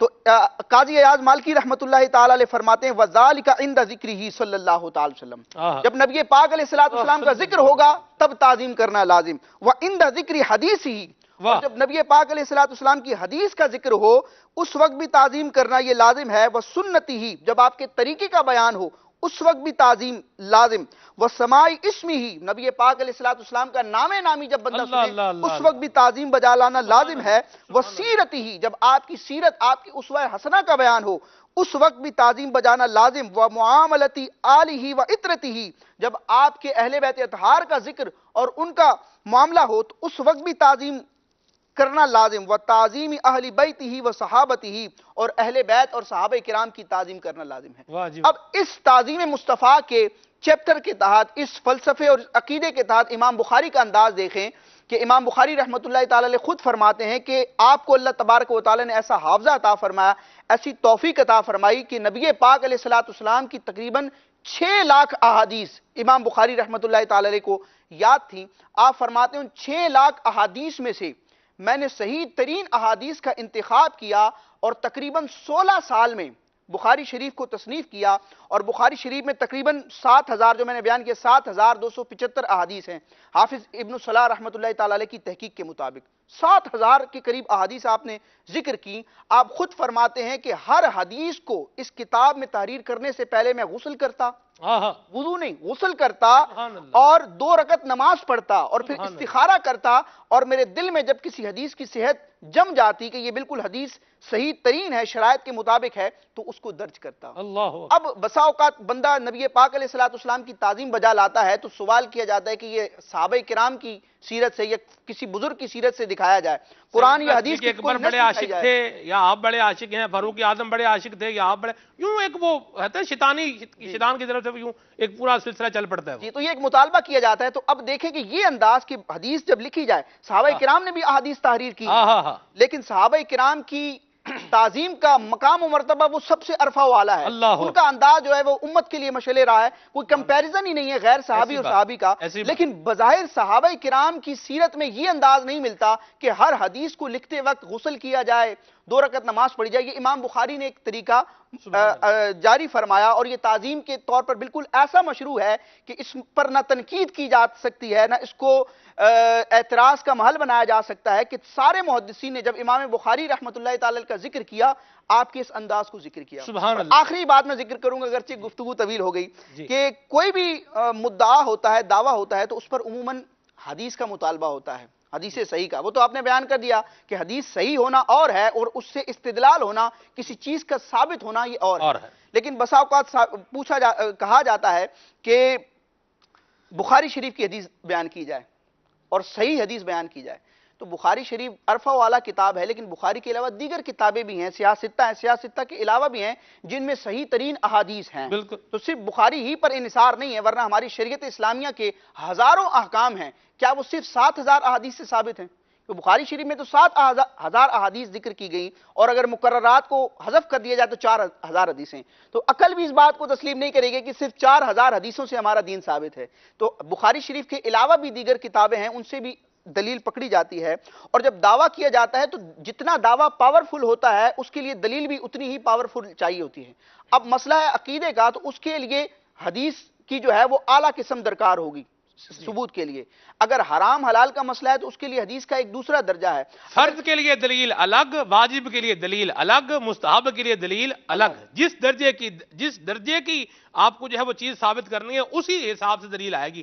قطعی ثبوت، قطعی دلالہ یہ فرض کے لیے یا حرام قطعی کے لیے، جو اس کے علاوہ پھر ہے قطعی ثبوت ظنی دلالہ ہے، ظنی ثبوت ظنی دلالہ ہے، یعنی پوری ایک مطلب چین ہے جو چلتی ہے، اور احکام کس حکم کے لیے کون سی روایت چاہیے ہوتی ہے، یہ بھی ایک جو ہے وہ سیکھنے کی بات ہے۔ اب جیسے بچہ ہو جو ہے وہ 6 ماہ کا بچہ ہو، 6 ماہ کا نہیں 4 ماہ کا بچہ ہو، اور وہ بادام جو ہے وہ منہ میں چھلکے سمیت جیسے وہ اس کا خول ہوتا ہے وہ اگر منہ میں ڈالے تو بچے کو کیا بولیں گے، بیٹا یہ آپ کے کھانے کی چیز نہیں ہے. ٹھیک ہے, تو یوں ہی کوئی مستحب ثابت کرنے کے لیے کوئی بولے بھی قرآن کی آیت پڑھ کے قطعی و ثبوت قطعی و دلالہ دلیل دو, تو اس بچے کو بھی یہی کہا جائے گا کہ یہ جو آپ کا مطالبہ ہے یہ بات درست نہیں ہے. اللہ تعالیٰ علم کا فیضان نصیب فرمائے.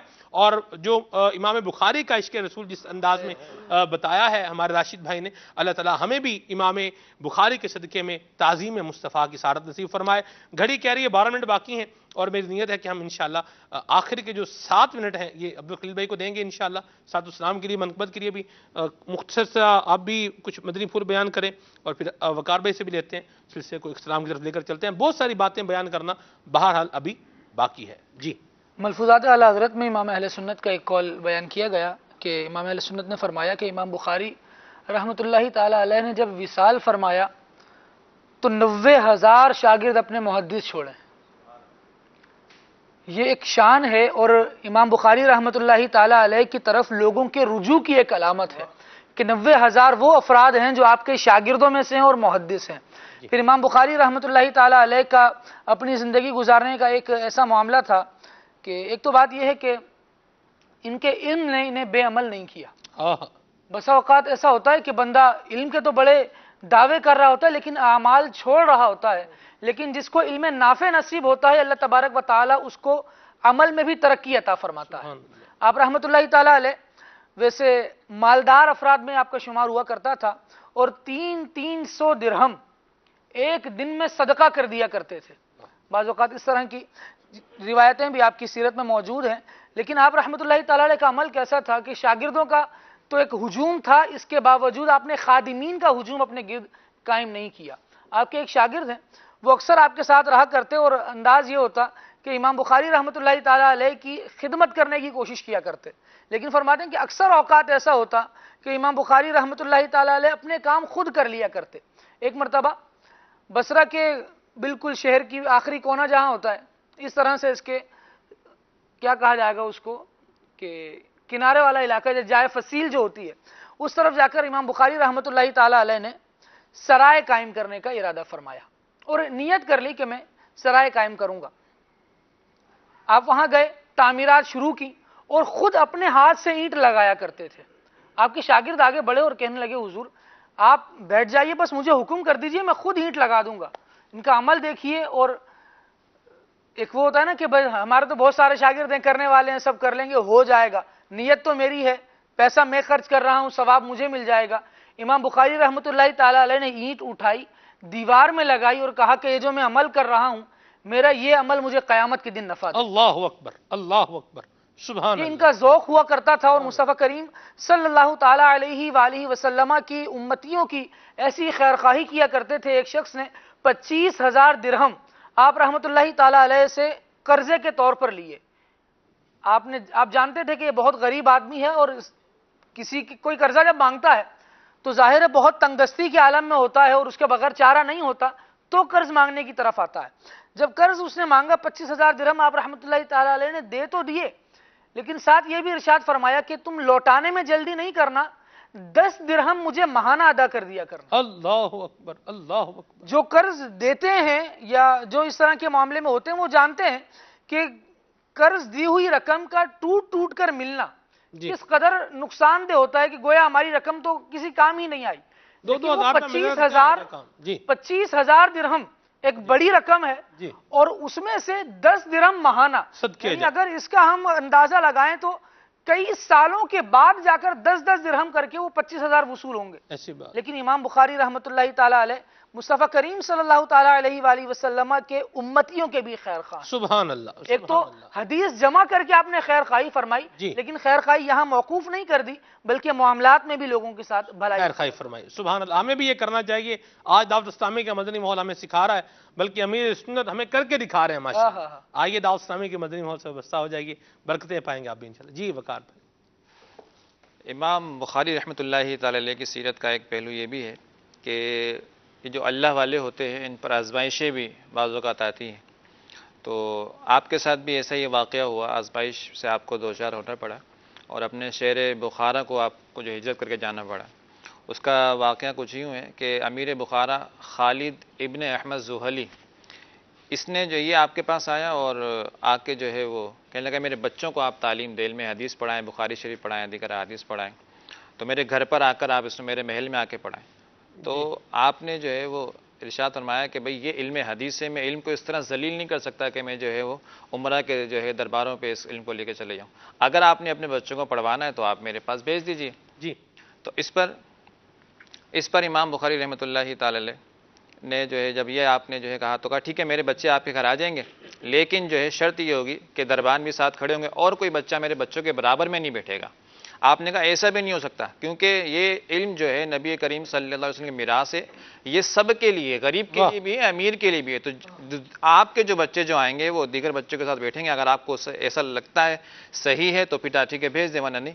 تو اس پر جو ہے امیر بخارا جو ہے خفا ہو گیا اور آپ کی جو ہے تذلیل بھی کی اور آپ کو جو ہے شہر بخارا سے جو ہے وہ باہر نکلوا دیا گیا۔ اور تو آپ کا اس پہ بڑا دل دکھا، ظاہر ہے کہ اپنے آبائی وطن کو چھوڑ کے جانا یہ بڑے دکھ کی بات ہوتی ہے۔ تو امام بخاری رحمۃ اللہ تعالی علیہ نے اس پر جو ہے وہ آپ کے دل سے جو ہے وہ اس کے خلاف دعا نکلی، اور پھر اللہ رب العالمین کا کرنا ایسا ہوا کہ 1 مہینہ بھی نہیں گزرا، 1 مہینے کے اندر اندر جو ہے خلیفہ عباسی کا جو ہے وہ حکم آیا، آرڈر آیا، اور اس کو جو ہے گدھے پر بٹھا کر ایک منادی نے ندا کروائی اور اس کو شہر بھر میں پھرایا گیا، اور بعد میں اس کو قید کر دیا گیا، اور قید ہی کی حالت میں امیر بخارا کا جو ہے وہ یہ مر گیا اور انتقال ہو گیا۔ گستاخ کا انجام ہمیشہ برا ہی ہوا ہے، اللہ گستاخی سے محفوظ فرمائے، سبحان اللہ۔ اللہ تعالیٰ ہمارے حال پہ رحمت فرمائے اور ہمیں اولیاء کا بادب رکھے اور گستاخی سے بچائے۔ 5 منٹ باقی ہیں، اور راشد بھائی میں یہ چاہوں گا بخاری شریف کا جو مکمل نام ہے، امام بخاری کی جو مشہور کتاب ہے اس کا نام آپ بتائیں، محقق نام۔ سبحان اللہ۔ اصح الکتب بعد کتاب اللہ تعالی تحت عدیم السما، کون سی کتاب ہے؟ یعنی قرآن مجید برہان رشید کے بعد سب سے مستند اور صحت کے اعتبار سے قوی کتاب کون سی ہے؟ امام بخاری کی صحیح بخاری، جو معروف ایک عوام میں نام ہے، لیکن اس کا وہ نام جو امام بخاری رحمۃ اللہ تعالی علیہ نے تجویز فرمایا اور محدثین کرام نے اور شارحین نے جس کو نقل کیا، وہ یہ ہے الجامع المسند الصحیح المختصر من امور رسول اللہ صلی اللہ تعالی علیہ وسلم و سننہ و ایامہ۔ واہ واہ واہ واہ واہ، سبحان اللہ۔ چلیں جی بہرحال جنہوں نے ٹرائی کی ہے، نام ڈھونڈا ہے، کوشش کی، ایفرٹ کی ہے، ان کو بھی بہت بہت مبارک ہے۔ درست جو نام تھا وہ ماشاءاللہ ہمارے راشد بھائی نے تحقیق شدہ نام جو ہے وہ بیان فرمایا۔ محقق آدمی ہے، حق کا یحقق، تحقیق والے محقق، ماشاءاللہ بیان فرمایا، مرحبا۔ چلیں جی بہرحال میں وہ بھی پھر بتاؤں گا نا جی، گھڑی کہہ رہی ہے خلیل بھائی کو ٹائم دے دیں۔ جی خلیل بھائی، صلی اللہ تعالی علی محمد۔ حضرت مولانا علامہ سلمان اللہ فریدی صاحب برکاتہ علیہ کا لکھا ہوا یہ کلام ہے، اس کے 2-3 چند اشعار مل کے پڑھتے ہیں۔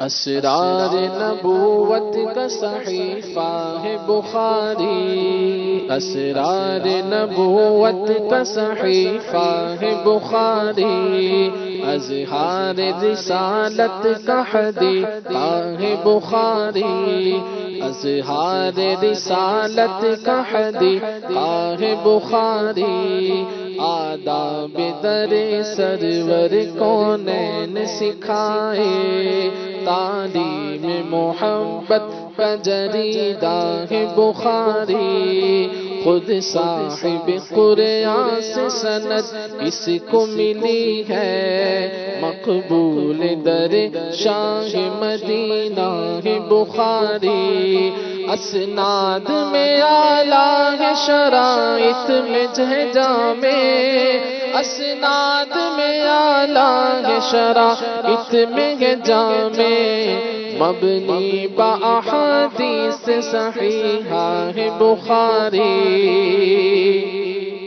مقبول در شاہ مدینہ ہے بخاری، ہر لفظ ہے ناموس رسالت کا محافظ، سرکار کی عظمت کا قصیدہ ہے بخاری، ہر طالب حق کے لیے معیار ہدایت، ہر طالب حق کے لیے معیار ہدایت، ایمان کی حفاظت کا ذریعہ ہے بخاری، ایمان کی حفاظت کا ذریعہ ہے بخاری، پڑھتے رہو دن رات سبق اس کا فریدی، پڑھتے رہو دن رات سبق اس کا فریدی، جاں بخش دل افروز وظیفہ ہے بخاری، جاں بخش دل افروز وظیفہ ہے بخاری، جاں بخش دل افروز وظیفہ ہے بخاری۔